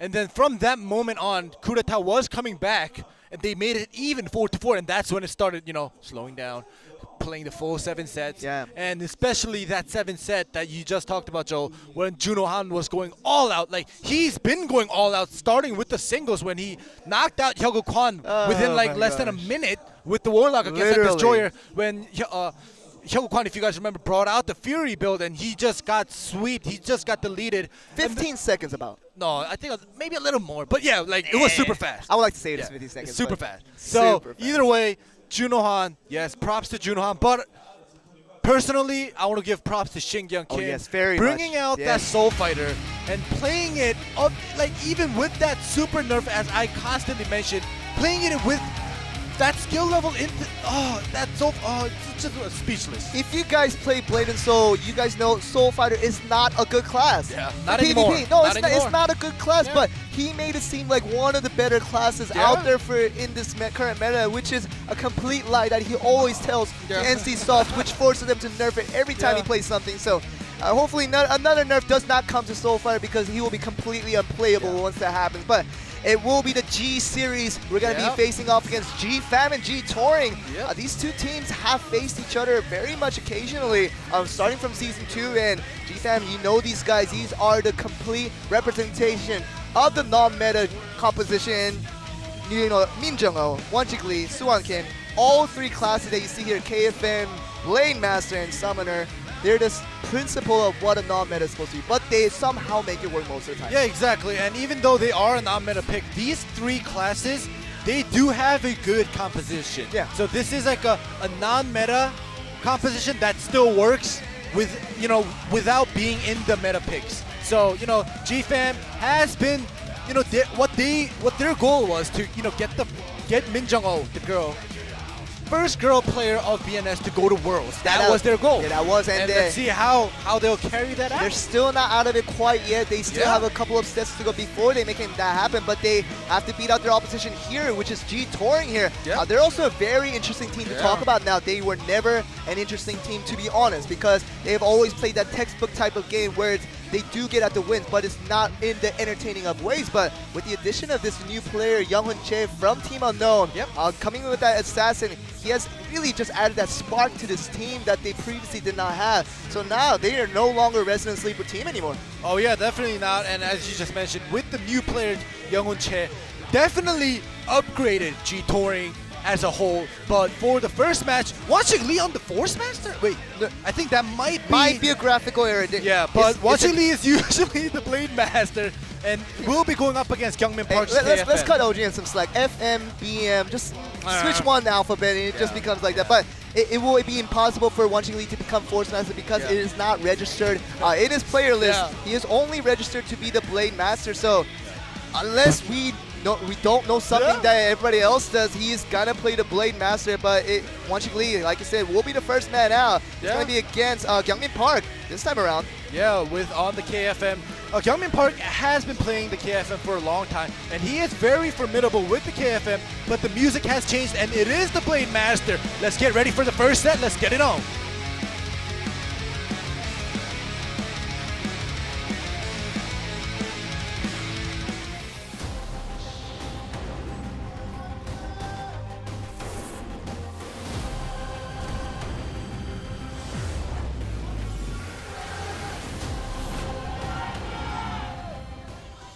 Though it would have been pretty cool to see Wanshing Lee Yeah. play the Force Master. I was but- thinking of that too. But unfortunately, it is the usual Blade Master, a very good one that he always does show out in the particular singles that he always does play. So Wanshing Lee out for GFAM on the left side against Gyeongmin Park on his usual KFM. Yeah, we sometimes bash on Wanshing Lee during the tag Yeah. for not performing too well. But you know, Wanshing Lee, as I repeatedly say, is the Blade Master who beat Jungho Yoon's Force Master twice. And it is an accomplishment that is worth repeating over Yes. and over again because you do not beat a Force Master, let alone a Jungho Yoon fan.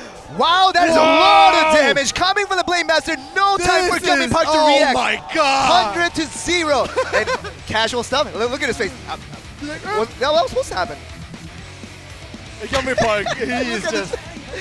Oh my word, that is exactly what we felt probably looking at the screen. We did not believe what we were seeing on the health bar just going down on and on and off. Yeah, and I actually had, like, if you guys saw what Gyeongmin Park's face looked like, I had that face, but I'm pretty sure not because of the same reason. Yeah. I had that face because Wanshing Lee, that was disgusting. Yeah. I had that face, but, you know, Gyeongmin Park, I don't know, but... you know, unfortunately for Gyeongmin Park, Let's look at the 100 to 0. replay. Yeah, let's look at this. Do we even need to commentate on this? Yeah, Let's so just look here at the it. back roll chase actually happened with the aerial, with the knockback, well, after the re-knock-up. Yeah. Knockback, boom, with the flock of blades, chases that with the dragon tongue, into the re-knock-up. So Gyeongmin Park should have tab escaped Yeah, he didn't before get that to. knock-up happened. But, you know, I don't know, Gyeongmin Park. Maybe Gyeongmin Park underestimated the Yeah. damage output that the Blade Master Definitely. could have, but Tab Escape was there. He didn't use it once for this entire match, which was a very short match to be fair. It was about, can we call that one 15 seconds cut? I don't know, I saw like 25 seconds. Hey, but- but you know, it feels... well, it was super fast. It was very, very fast, and Yeah. you know, Wanshing Lee doing a very good job with GFAM. It just seemed like just by looking at the two teams and from what the matches that they have played in the first 2 weeks, I would have wanted to say that G-Touring was the stronger side compared to GFAM. Yeah. But you know, they want to prove me wrong. That is completely fine. And Suwon Kim is a player that could do it as well. He is a very formidable player, and he's always been the carry for these other two teammates that he has for GFAM. So on the KFM, he will be the one to show that he is a better KFM than what G-Touring can show out.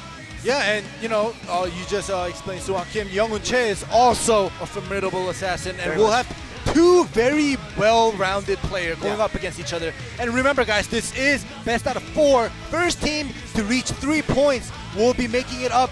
So, you know, every single match is very important. And these little points do very much count, and the second one will be underway. Another point will be going to one team, and it will be GFAM versus G-Touring Game 2 coming right up. Let's get it on.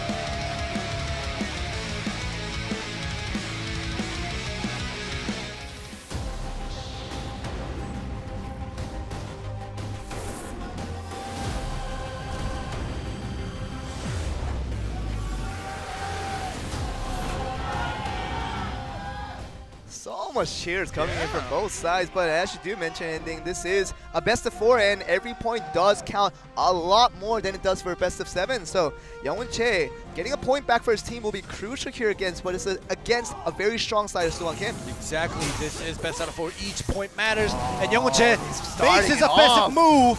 And he's still safe. And he's going with the Ice Mine. Okay. Wow, my goodness. He's going to calculate the time to go for the initial initiate once again once he does get frozen out of that. There we go with the That's chase done. with the Ice Mine. High wire cord.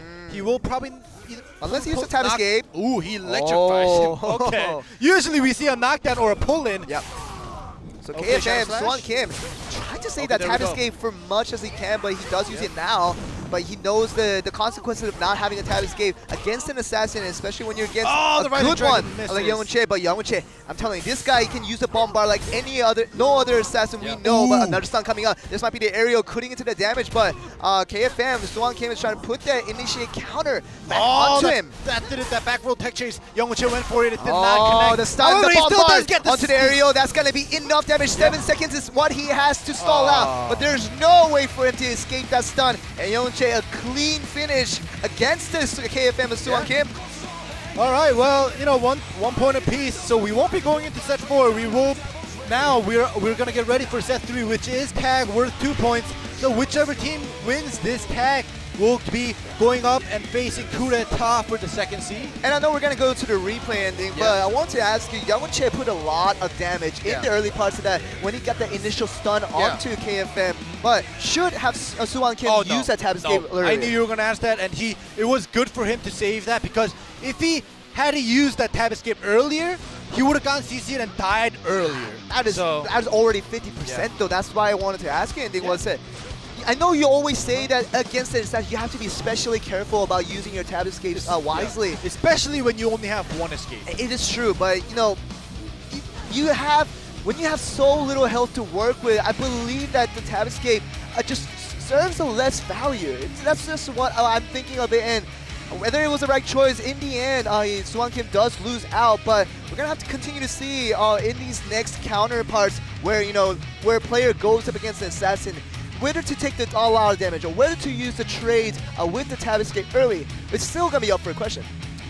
Well, like personally, yeah, you could be up for a question, but I made up my mind. I think what Suwon Kim did was the best situational decision that he made to save it up. But like you said, everybody has their own opinion, so it could be up for question. But now we are getting ready for set 3.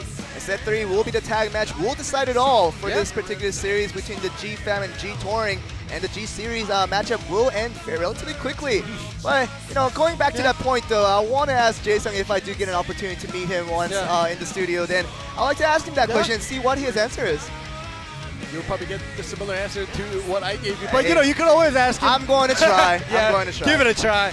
But yes, on screen right now we have G-Touring's Gyeongmin Park, and the music has changed, and we will be getting ready for the last matchup of G-Fam and G-Touring. Let's get it on.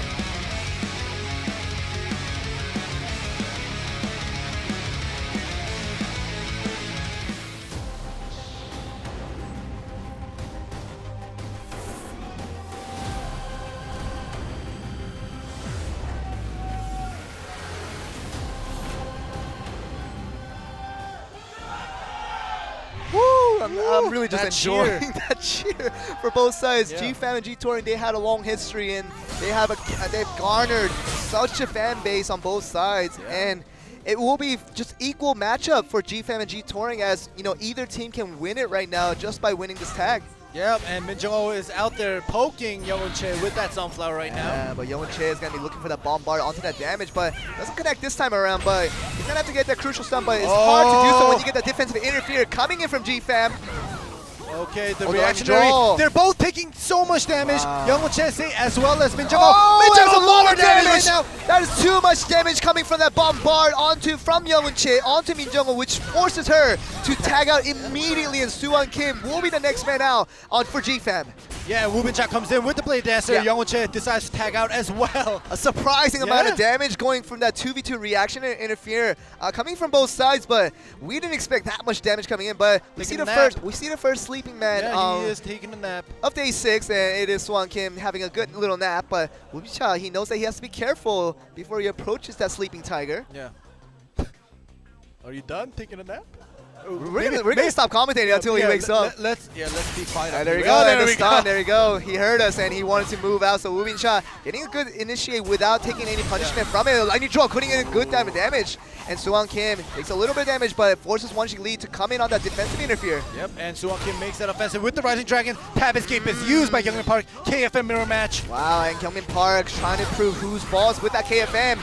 Putting in that interfere, coming in from Youngwoo on the assassin, putting in a lot of damage onto Suwon Kim, and that's going to be 50% damage already going against Suwon Kim on that KFM. Yeah, and it is still the mirror match right now. Oh, Tremor tags out. Wanshi Lee comes in. But actually Wanshi Lee, as soon as he comes in, he does get chased into the air. And KFM, Gyeongmin Park is kind of looking to do some more work on this opposition. But she goes on the aerial himself, the Wanshi Lee, puts him into the air. But the interfere coming in from Woo Bin-cha to put that lightning draw, a defensive one, putting in the damage while he is still there. Block of blades, knocks him back. There you go. Defensive interfere again on G-Touring side. And Wanshi Lee, actually taking the damage from that bombard. But Wanshi Lee forces out the interfere coming in from Min Jung-ho on the defensive end, but he still takes a lot of damage before that is done with though. Wanshi, I hope you tag out. I hope you don't make he has the mistake he has of two not tag tagging points. He has 2 tag points that he can still spare, so it was a very smart choice for him to tag out there. So Summoner Min Jung-ho is back onto the field, and she didn't have a good time the first time she was up, but she has to have a better contribution for her team. if she wants to give her team a victory here for GFAM. Yeah, there we go. KFM ignoring the cat, coming in, but still gets knocked down by the cat. Okay, Yeah. taking some damage with that Rumble Bait. The heal coming from the summoner is very casual, but Youngmin Park tries to go for that damage, tries to negate many of that healing, but the cat tries to put in the annoyance onto the opposition. But that's actually the tag point used on Youngwoo taking some Youngwoo damage. The Youngwoo comes out using that tag points. Youngmin Park, he could have stalled that for the next 10 seconds or so. He would have got a free tag, but he couldn't wait that long and uses the tag points to bring Youngwoo back on the field. Yeah, and Youngwoo probably has like 35 to 40% health right now, healing little by little. Yep. However, you know, summoner Min Jung-ho, if she pops off, she can just finish off Literally. Youngwoo. And we know the summoner is about a class that can put out the burst of damage that can finish off an opposition instantly, and that 40% health approximately from Youngwoo will be an easy piece of cake for Min Jung-ho if she gets the right opportunity. But right now she's trying to look for the particular opportunity that we're talking about, but it's a little hard to do so with but she's getting close. She forced him to use his tab escape, so she's going step by step right now. So perhaps using that interfere would be the option for the side of GFAM. Trying to get the stun in, so this is a chance now. KFM trying to do work. Dragon pulls him in. Oh, but the defensive interfere coming in, but it takes a lot of damage before he could make that done. But the lightning draw putting in the damage onto Min Jung-ho, so a trade of damage going towards both sides. Min Jung-ho taking additional damage from the side of G Touring, and that's not even good enough damage to knock out Youngwoo from the interfere from Washing Lee. Youngwoo interfered in just to die. Oh, the hammer! And that's going to be a lot of damage going out to Youngmin Park from the summoner damage. Wow, this is what you can do with the summoner. We got that Rumble Bait in this tag match with the summoner. Tons of damage going out. And GFAM is suddenly so much ahead in the side of G Touring, and the opposition now has one man down, and it is crucially the assassin that can be the main DPS role for this side of G Touring. But with that man knocked down, they're gonna have to look for a lot more things to do. But the Suwon Kim putting in that combo onto him, forcing out the defensive interfere now. Triple kick lands again. On Suwon Kim this time around. Yep, and Washing Lee does come back out using that tag point. So now GFAM is all out of their tag points except Washing Lee. He can use that last tag point for himself. But G Touring, on the other hand, also only has one tag point to work with. The tag point is going to be used, but Washing Lee is still out on the field. Yeah, it looks overall more comfortable for GFAM right now. There we go. The Blade Bastard ultimate hitting about 2.5 stacks of that. And Suwon Kim finally using that last tag point out to bring Suwon Kim back on the field. The ultimate is going to be looking to make some work. And that is like the ultimate. That's the counter ult coming in for Suwon Kim. That actually connects onto the opposition KFM. That is going to be the second man out for G Touring, and Woomin Cha is the last man standing. And let me remind you guys, if you lose from here, you're going home. Whether it be GFAM or G Touring, right now it looks more like G Touring will be going home. Wow, we didn't expect GFAM to put out such a fight, and Min Jung-ho, who has played poorly for the first appearance that she made in this tag, came out for the second appearance and did much better, contributing for her team. And that might have been the beginning for it all, but Woomin Cha is getting out to the field, trying to put in the aerial, the second aerial, most likely coming in the way, and that is going to be the lightning draw. Doesn't come up, but it's going to put in the Phantom Grip and freeze him up as well. Yeah, Suwon Kim uses a mid-frost, this is stun on from the Suwon Kim, and this is on the ground, and there's no escape, and this is going to be the continuous amount of damage onto the aerial, to the continuous damage, and doesn't happen, another aerial, and that will be the finish for the side of GFAM, and they will move on to this next round. And they seem very happy. It seems as if they've been practicing, because usually it's either Suwon Kim or Washing Lee getting knocked off most of the time during tags because they get greedy. However, this time around, it did not work out for G Touring. And perhaps that's probably the best GFAM has played in a tag match for a very long time. It was probably the most complete, the most mistake-free that GFAM has shown us in a very long time. And it is a very surprising thing. But they definitely deservedly make it up to the next round against their next opposition. Yeah, and I love watching all the teams. But GFAM with this special non-meta composition pick, and them being so aggressive like 90% of the time, it's so fun to watch this team play. And you guys can now Twitch chat cheer for the non-meta. Let's hail it high, and because they've won out against a very strong G Touring side, and their next opponent is Wukudeta, but definitely a tougher opposition. But by the way they've shown themselves against GC Busan Red, they don't seem like the strongest team in the tournament right now. So GFAM are probably not going to count themselves out quite just yet. They're going to have to look for their opportunities and hopefully have a good chance against Wukudeta. And you know, this match was done and over, but now the next matchup against Coup d'etat versus GFAM, it will be best out of counter. 7. Yeah, that The counter ult counter right now. so that CC and then the amazing. ult was... Oh my goodness. He dodged that, he CC'd him while he was ulting, and then he countered that ult with his ult. Hey, Andy, I know you're not a favoritism towards any player, but I know that you talked to Shinhancard before the game and say, and you wanted him to hard carry. He literally listened to your every word and made the hard carry possible. But and with the second match underway, it's going to be over with GFAM taking the win over G Touring. But that just means they're going to have to face their next opposition, which is going to be Coup d'etat, which is going to be coming after the commercial break. But we will be back after a short break to bring you GFAM versus Coup d'etat to decide who will be the number 2 seed from Group B to make it to the semifinals. So don't go anywhere.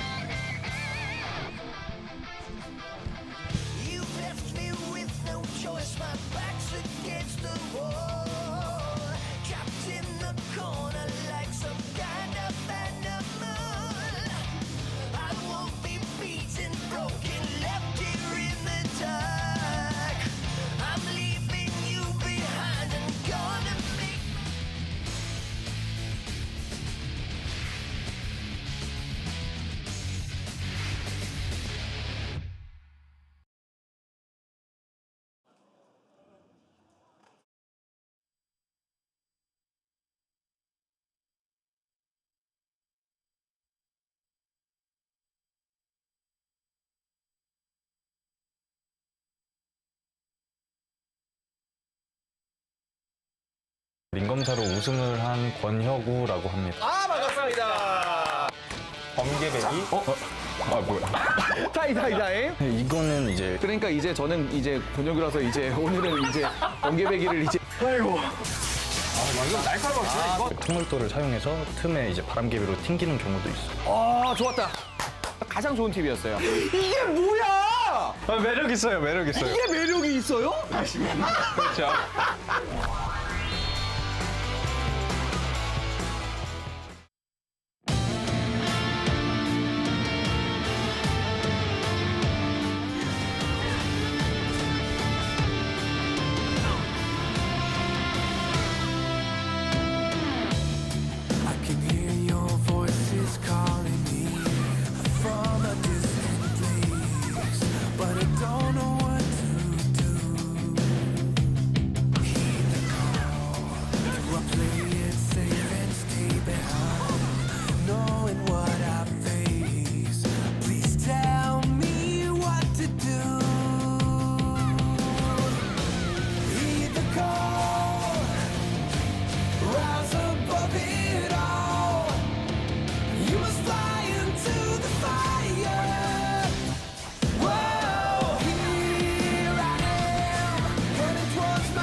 준비되어 있는 직업은 바로 대표 직업 중 하나라고 볼 수 있는 검사가 준비가 되어 있습니다. 검사의 비무 콤보를 한번 배워보도록 하겠습니다.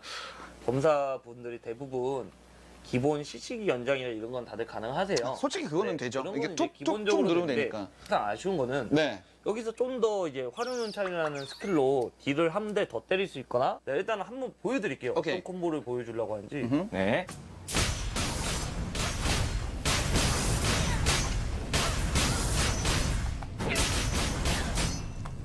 이게 이제 제일 기본적인. 기본 콤보. 어우, 네. 깔끔했어요. 네. 실수가 없었죠? 끊어서 보여드릴게요. 네. 쫄배기 활용. 네. 이게 여기까지가 이제 돌진 시시기에 의해서 걸린 상태 이상 동안 들어가는 어허. 공격인 거죠. 2초 안에. 그다음에 요거 이제 그 연장해서 다음을 이제 처음부터 다시 보여드리면 네. 쿵짝짝 이후에 쿵짝짝. 이렇게 통월도까지 이어주면 이게 기절이 안 풀려요. 네. 그러니까 촐배기 하고 활용삼 한 대 때리고 마늘배기 풍월도 어허. 이렇게 하면 이제 기절이 돌진에 걸려있던 게 연장이 돼가지고 2초가 연장이 되죠. 네 그래가지고 그대로 남아있는 상황이 나오죠. 이빨 썼습니다. 안녕히 계십시오.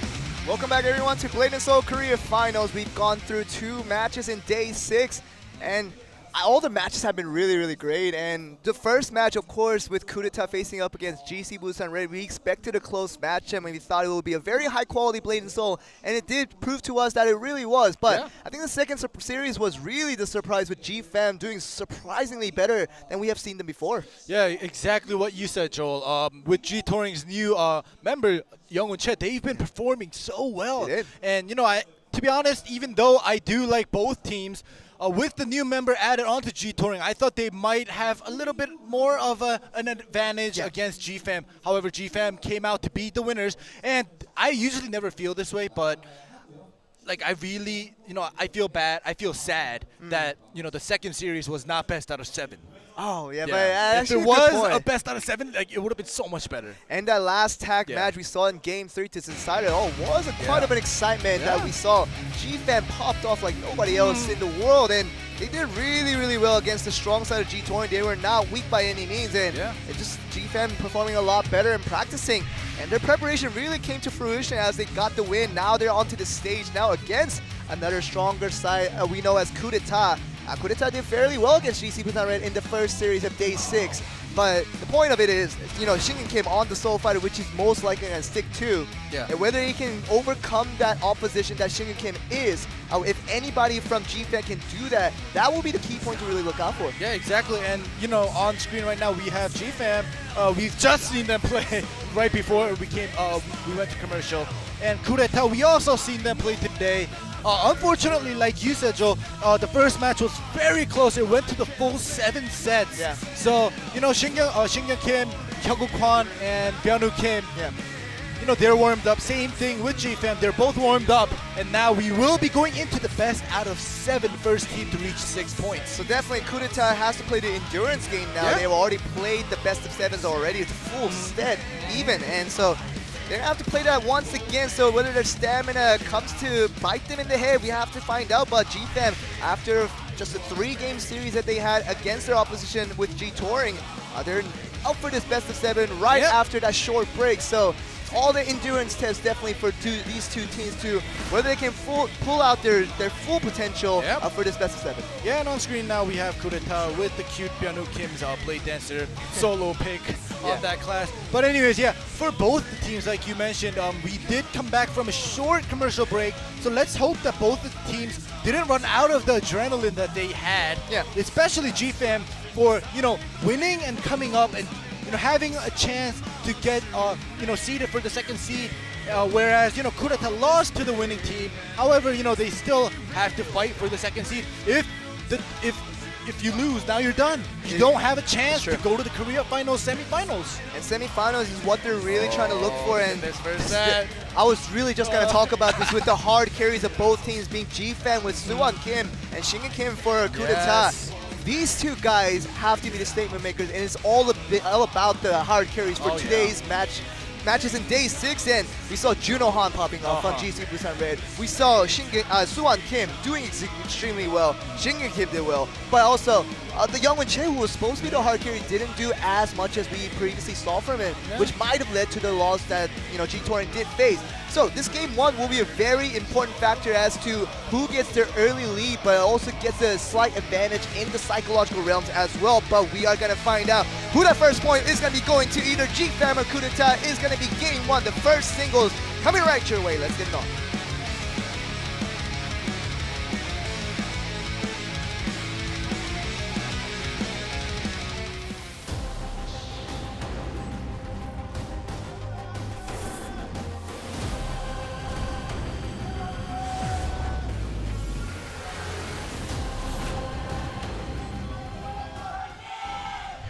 Match between G-Fam and Kureta. It's going to be a very important indicator as to who the stronger team is at the current state, because a lot of factors are going to be into the play with the endurance, the stamina, the fatigue, but also their innate talents as well. But Suwon Kim, Shinhan Kim, they are the hard carries of their respective teams, and Suwon Kim's going to get the first initial strike. He dodges onto that stun. knockback Wow. from Suwon Kim.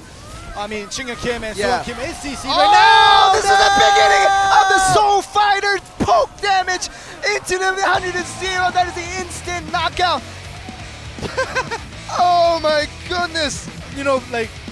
When you handed it off to me, I was gonna say, Suwon Kim is the KFM, the original, the OG, and what Shinhan Kim is playing, the Soul Fighter, is a hybrid, half KFM, half Force Master. Yes. So I was gonna say, will the hybrid win or will the original win? But then before I even said that, it was over.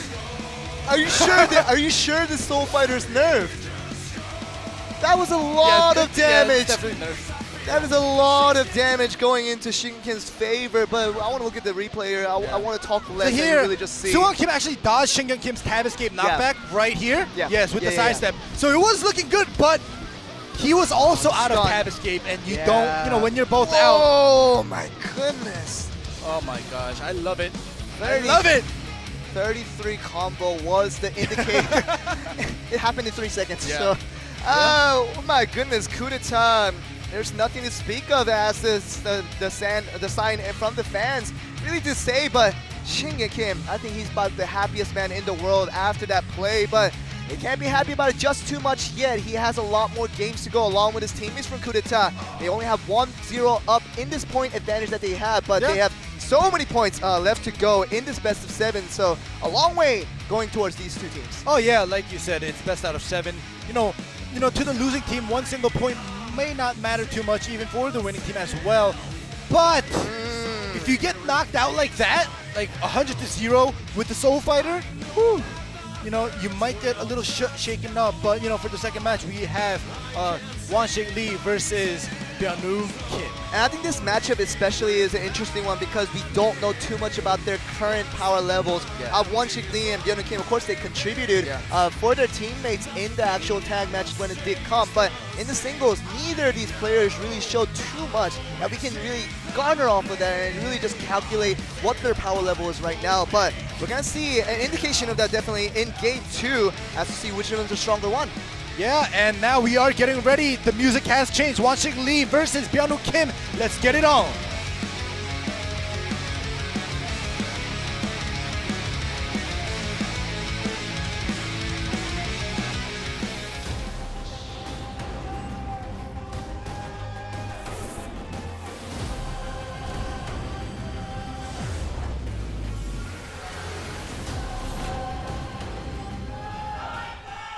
after such an explosive game 1, we are trying to settle down for this next game 2, and Wonshik Lee on the Blade Master has to be the one to garner them another point for the side of G-Fan, but this time it's against Byung-Woo Kim on the Blade Dancer for coup d'etat. Yep, so the Blades go up against Blade Dancer and the Blade Master. Who will win, the Master or the Dancer? And there's always been an argument as to, you know, because they're so similar in their characteristic with the Blade Master and Blade Dancer, they're essentially just a different race if they actually played the game. But there's always been an argument as to which class is the better Blade wielder. So, gonna get a part of that question answered with this matchup here. There we go. He's not using his block of blades, even though the Blade Dancer held him for a little, quite a while with that Phantom Grip. Second aerial coming in from Byung-Woo Kim on that Blade Dancer.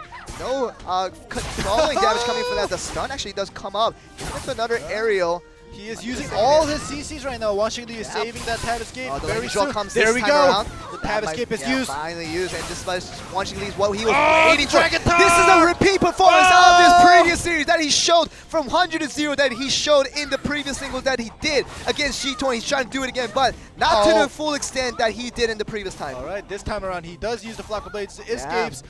But, you know, Wonshik Lee was just like dragon tonguing him. He's like, let's see when you're going to tab escape. And definitely a dragon tongue was what we saw in that previous series. That finished off the opposition, but it's going to be another stun. Going up to the aerial, there's no escape for Wonshik Lee now. The second aerial, but will that be just enough damage to finish him off? But just enough, he lives! Just lives! And he does get his tab escape back, so Wonshik Lee, it was a very close call. We even thought that it was going to be very inches of difference whether he was going to survive that one. I was going to call that out. He's just going to walk up to him and lightning draw. Casual lightning draw to finish him off from distance. And that was Byung-Woo Kim picking out the second point. I'm pretty sure he thought of that too, so he wanted to kind of, you know, rush in there, but to dodge that, but, you know, he was at the wall. And I love the smiles from these two players because those two smiles mean very different things, you know. Byung-Woo Kim, he's very happy about his cheese play that he did with that lightning draw, but I'm sure Wonshik Lee, being a very experienced player that he is, probably expected that coming. But there was no running away from that when you have that range from the lightning draw going just to the distance that he was in. So. Well, in the beginning, I don't know, Wonshik Lee saved up his Flock of Blades here, right? Oh, they just skipped it. It was before that, yes. Yeah, they skipped it, but here he probably, you know, Wonshik Lee does save his tab escape. It was well played. Did not take too much damage, like 40% damage. Here he'll use the tab escape and then counter aerial Byung-Woo Kim.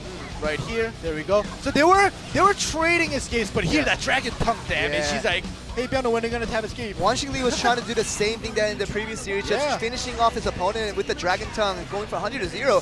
But you know, that's why he was waiting for the lightning draw to come up, because after the lightning draw, he knew Byung-Woo Kim had nothing else to throw at him. So using the tab escape then was a little bit of a late decision, but he had to do that nonetheless if he was gonna go for the all-in. But that funny lightning draw, it was definitely a cheese play for sure. The girl in the middle on the phone, it said "병gebegita." It means, how do you say "da" in English? But anyways, it was a lightning draw. Use lightning draw or something with like an exclamation mark, kind of. Like she was expressing how the Blade Dancer finished off Wonshik Lee at the end with, you know, walking up to him and just using a single lightning draw at the tip, hitting Wonshik Lee and finishing him off. And it, you know, it was expected. And that was exactly what happened. It was funny though. Yeah, but game 3, it's going to be the important one, because G-Fan, if they get a win right here, they would get 2 points back to themselves, which would get it to even against coup d'etat. But it's going to be a tough one, because 2 games already being lost to coup d'etat is already a loss of momentum for the side of G-Fan. But this is a good chance for it to regain that momentum back onto their favor. Exactly, and now we will, like you said, be getting ready for the third set, which is tag worth 2 points. It is best out of 7.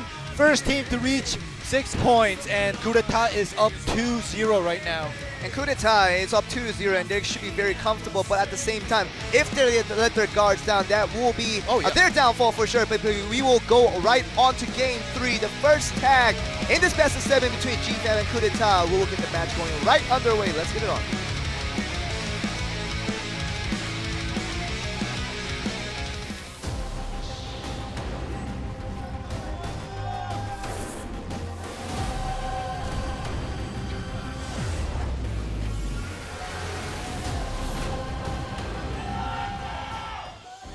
huge support going towards both sides as yeah. GFAM and Coup d'etat get ready to start their Game 3, the first tag, which will be the more important match of the series. Yeah, and Suwon Kim and Shingan Kim out first like the first singles, Yeah. and Suwon Kim taking the damage from Shingan Kim. Already. And Shingan Kim forces out the defensive interfere from Wanshi Lee from the side of GFAM. Just a defensive effort for sure, but Double! Suwon Kim Double putting in stun the right effort there. onto that stun onto Shingan Kim. Brings in that second interfere, trying to use that as an offensive part, but Hyogo Kwon comes in for that defensive one, while Shingan Kim takes a little bit Triple damage. kick. Yeah, the triple kick does come up with the stun, and going to force out the interfere once again from Coup d'etat, using the Phantom Grip to just throw away Suwon Kim away from Shingan Kim's all the damage that could have gone out. Yeah, and if you notice, Hyogo Kwon dropped the Warlock and came in with the Destroyer, so we have Destroyer and Blade Dancer on Coup d'etat right So now. definitely two support role we've seen, but the damage that can come out from the Warlock. But Suwon Kim on the KFM is trying to stick out as long as he can, put a lot of damage onto their opposition, but it's already forcing Coup d'etat to use their first tag point. Reactionary It's gonna be 2v2. a change of using Oh, the the Summoner. Rumble Bait. This is what we've seen from before. The Summoner can put out a lot of damage if the opportunity is given, and Suwon Kim is always the initiator of that chain CC onto that damage from the Summoner, and he's doing it again. Yeah, 30 seconds left for Suwon Kim to be forced tagged out, and Wow. Byung Kim comes in with the tag. They've the already lightning- used 2 tag points on Coup d'etat Immediate side. lightning draw coming in, but the interfere coming in from Wanshik Lee with Min Jung-ho out on the field. So 1 point of tag points being used by GFAM, whereas 2 points Coup d'etat has used already. So a resource advantage right now towards GFAM, but you're gonna have to look for the damage advantage as well. They're taking a lot of damage from the Min Jung-ho Soul taking a Fighter. lot of damage. Skills is coming up, and Min Jung-ho takes a lot of damage. She does heal back some of that health, but Byung Kim with that interfere coming from Shingan Kim was that crucial damage going towards their opposition. Yeah, Suwon Kim also came in. Oh, for the interfere, but Summoner oh damage. my gosh, the Summoner Wow, my is doing goodness. work right now, Min forcing Jung-ho. them. They all have used 1 tag point each on Coup d'etat side.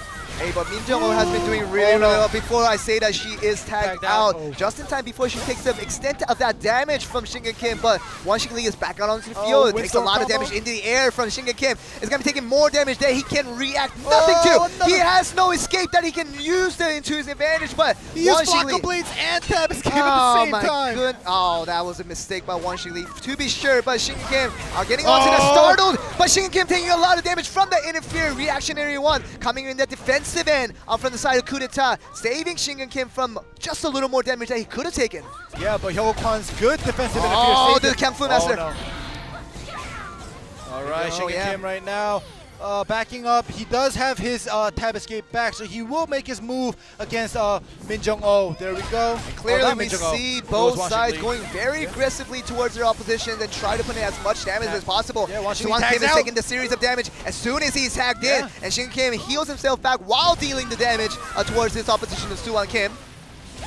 Man, Shingan Kim doing so well though. Every time he sees an opponent, he puts out the damage without mistakes. Look And at all Suwon this Kim, mobility for both of them. it's true, and Suwon Defensive Kim interfere. forces out the interfere coming in from Byung Kim with that lightning draw. Tries to negate his positioning against Shingan Kim, but saving a good amount of damage that could have gone to Shingan Kim. Yeah, so right now, all their tag and interfere are even. It Everybody has one. Yeah. Yeah, everybody has one. Shingan Kim has 5 seconds left for the force tag. Will Suwon Kim try to tag? Oh, this is Oh, the no. beginning of Shingan Kim's damage output. It's going to be force tag. out. Force tag is coming There out. we go. Suwon Kim is out on the KFM with Hyogo Kwon on the Destroyer, but Suwon Kim is on the slimmest of health. He might have to use that tag point if he gets the chance to. He does have a chance now, but he does go in aggressively. This might be a mistake towards his part, but Hyogo Kwon can't capitalize on this quite knockback. yet. The knockback does happen. Suwon Kim still Oh, stays on the ground. persistence used at the perfect timing. And Hyogo Kwon, he has to look for the opportunity. He does tag out just in time. Wanshik Lee does come back out onto field. Hyogo Kwon spins around, tries to look for the opportunity, but Wanshik Lee is trying to look for that damage output that he can get, but it goes onto the aerial. Shingan Kim is going to come back onto the field, putting the ultimate, trying to put that damage in. That's good enough to finish out Wanshik Lee in an instant. And Suwon Kim is back out onto the field. Good chain of ultimates there. Yeah, Suwon Kim is no tag point right now. He cannot tag out, Oh, and he and is the knocked lightning out draw by finishing Byung Kim. off. And this might be the start of the end for GFAM as Coup d'etat gets 2 immediate kills back to back. Yeah, and Min Jung-ho is out on the field all alone. She has a tag point, but she cannot tag out because there's no one to be trading places with. Will Min Jung-ho, do a 3v1? And how things change in such an instant where it all started off with the knockout from Byung Kim onto Shingan Yeah. Kim using that free ultimate that he had with the Soul Fighter. It was an easy target to go with, and then knocked off Suwon Kim in an instant. Won Xi Lee had very little HP to work with, but he's the second man to be knocked out from that lightning draw. So immediate change of flow. Now going towards the over to favor coup d'etat, but the Blade&Soul ultimate does not connect this time around. Min Jung-ho has in a very dangerous situation. She's gonna have to stick out as much as she can, but it's very unlikely at this situation. Shinhancard Kim will be the one to finish her off, and G-Fam will be eliminated from Korea Finals and might not have enough fighting points to make it to the World Championship. Yeah, we'll have to see. Coup d'etat is up 4-0 right now. It's not over yet. If G-Fam wins out the rest of the game, or maybe just they could give up one singles that is coming up out of the two. So set 4 and set 5 will be singles worth 1 point. But if they lose both of the singles, coup d'etat will just sweep them 6-0. And losing that game 3 was so crucial for these guys. You know that how even these teams both were, but it doesn't matter if you're even during the process, but the result-oriented fact is they're up 4-0 now, coup d'etat. And that's a comfortable lead to really push yourself with. And we saw a clean sweep yesterday from the side of IDES, putting a 6-0 win over their opposition. So if coup d'etat can do this again, we might not even have another tag match to go with. That would disappoint me so much. Like, I love watching these games. And when G-Fam, their performance has leveled up, as well as Shinhancard Kim bringing out the Soul Fighter, making things more exciting. I love it, and I want this round or this series to go to the full 7 sets. So even though I'm taking sides now because G-Fam has 0 points, let G-Fam take a couple rounds so we can see more matches. And you saw the free ultimate that the Soul Fighter had from the easy knockup that his teammate provided for him, and in the beginning of the lightning draw, finish off the second man. But like you say, we also want to root for the underdogs. And 4-0 down, G-Fam still has a chance. They still can win the rest of the game and have enough points to beat out coup d'etat in the end. But telling you, but this momentum plays such a big part in this best of 7s when you have 4-0 advantage and you are seemingly the better team, the stronger team going into this series. You have all the confidence in the world that you can just finish it out in a clean sweep, but G-Fam really gonna have to fight to their toes to not let that happen. Yeah, I hope G-Fam could keep their cool, concentrate, and take at least 1 point away from the 2 singles that they will be going on. And Min Jung-ho is out for singles with the Summoner against Hyegu Kwan on the Destroyer. But to be fair, Min Jung-ho has been performing much better than her usual self, and I think she did overcome that stage fright that she has mentioned in her interviews, that she does get nervous when she does come into the competition. Part of the play, but just from the tag appearances that she's shown, she's done really, really well, and I think all the credit should go to her, and she should have a very good competitive play against Hyegu Kwan on that Destroyer. Yeah, we'll have to see. For all of you Summoner fans out there, finally we see a Summoner in singles, and the music has changed, and we will be getting into set 4. Min Jung-ho Summoner versus Hyegu Kwan's Destroyer. Let's get it on.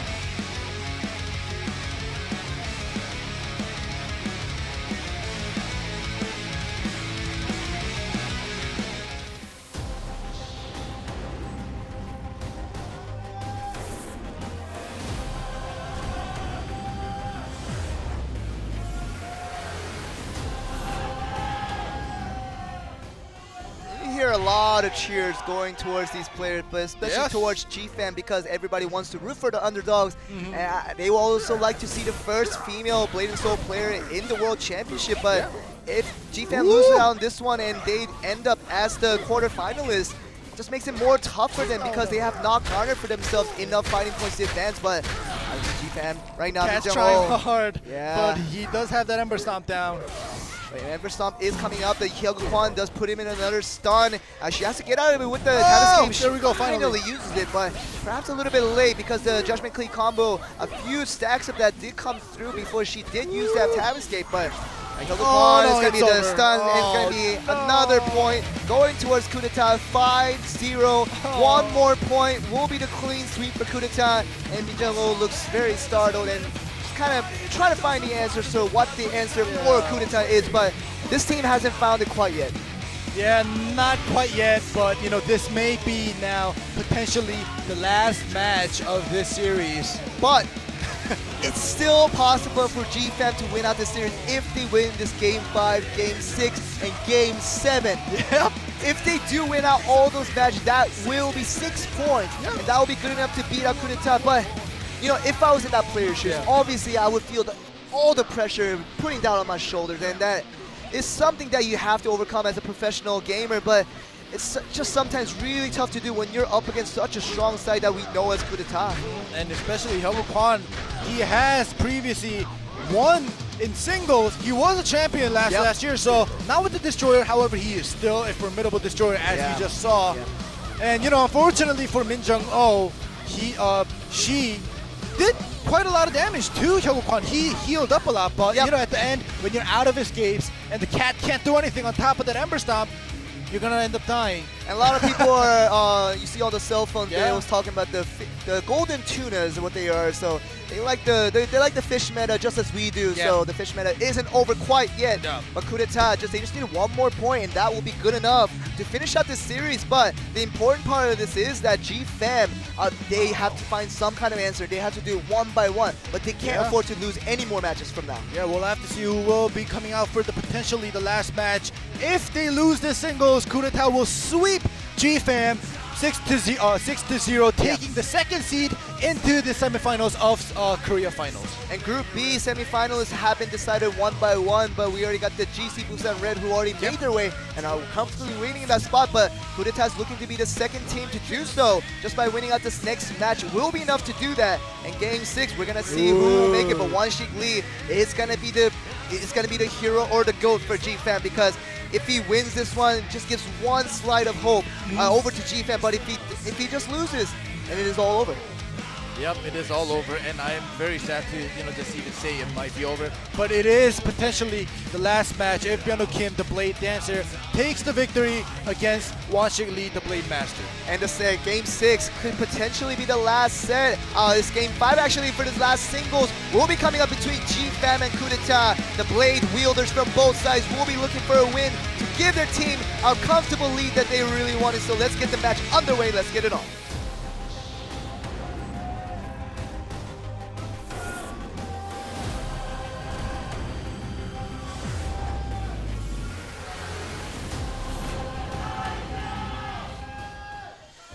But it is fair to say, Ending, is that GFAM did not play at a level that they should be clean swept by coup d'etat. I think they performed a lot better. They showed very many glimpses of surprising moments against G-Torrent, but obviously they're up against a different side. Now, Wonshik Lee has to be the last hope for this team against the Blade Master, with facing off against the Blade Dancer with Byung-Ho Kim. They fought against each other last time around, and Byung-Ho Kim did win out that one, so the better Blade wielder was Byung-Ho Kim.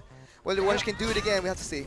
Yeah, we'll see if Byung-Ho Kim is able to end this set with that lightning draw again, or if Wonshik Lee will come back and retaliate and beat. Oh no, the lightning draw happens. This is a chance for Wonshik Lee now. He did use that lightning draw, which is gonna give him a signal to go for that all in. But Byung-Ho Kim, he's knowing that strategy now. He's keeping his distance away from Wonshik Lee. There we go. He's making his move, but he's gonna walk out. Just enough distance putting him up, but Byung-Ho Kim, he knows the strategy. The same thing will not work twice against him. The Phantom Grip does come up, and this might be it for Wonshik Lee. He does go up with the aerial. The second aerial most likely going to come up. Whether he will see the lightning draw is not available. It's still on cooldown, so Wonshik Lee is alive for now, but just has to find something else. I'm pretty sure the same strat is not going to work against this guy again. Wonshik Lee does have his tab escape. Will he be finished with the lightning draw? It's not looking good. He has his draw, and that is it for GFAM. They are officially eliminated from Korea Finals as the quarterfinalists. And you know, all the calculations aside, they did really, really well, and they put up a lot of effort, put up a lot of fight against these long weeks that they have fought in this Korea Finals. But unfortunately to say, GFAM is officially out of the tournament, and it's looking like they will not have enough fighting points to make it to World Championship. Yeah, we will have to actually calculate the fighting points. So that will be later on, and like you said, Joel, they might not have it. They might. But, you know, there are other teams that have more than GFAM that are still going up to the semifinals to receive more fighting points, even though they don't be the top two teams. So, exactly like you said, yeah, like you said, they probably won't end up making it up. But, you know, we'll have to see. I mean, just like, I kind of did the calculation in my head, but, you know, GC Busan Blue, 2,000 fighting points, coup d'etat, second place. having made it to one final and one semi-final. That is already more points than GFAM has already garnered. But if you lose to Coup d'etat and Coup d'etat makes it to semi-finals, that is already enough points that is surely guaranteed you over GFAM. So GFAM, just by my calculation, my humble one at best, but it's gonna be very hard for them to make it to World Championship. Exactly. Like if they wanted to, have a chance of making it into the Worlds with fighting points, they should have at least placed at least third, maybe hoping, or second to receive a lot of fighting points, even though they don't place first or second, to add up their fighting points from season 1, 2, and the career finals. But them being knocked out already and not being able to make it to the semifinals, they might not have a chance, like you said. It's probably gonna be the case, but you saw on the screen a camera showing GC Busan Red players waving at the coup d'etat. We will be waiting for you in the semifinals, and they are already waiting and already just ready to have that next round underway. But we are going to finish our broadcast for today, and we will be back for the next week, which is going to be the results showing here. GC Busan Red and Coup d'etat will be your semi-finalists from Group B. Along with Group A, we saw GC Busan Blue and IDEPS making it to the semifinals. So we're going to see those 4 teams next week, starting the semifinals that will start 1200 Korean Standard Time next Saturday.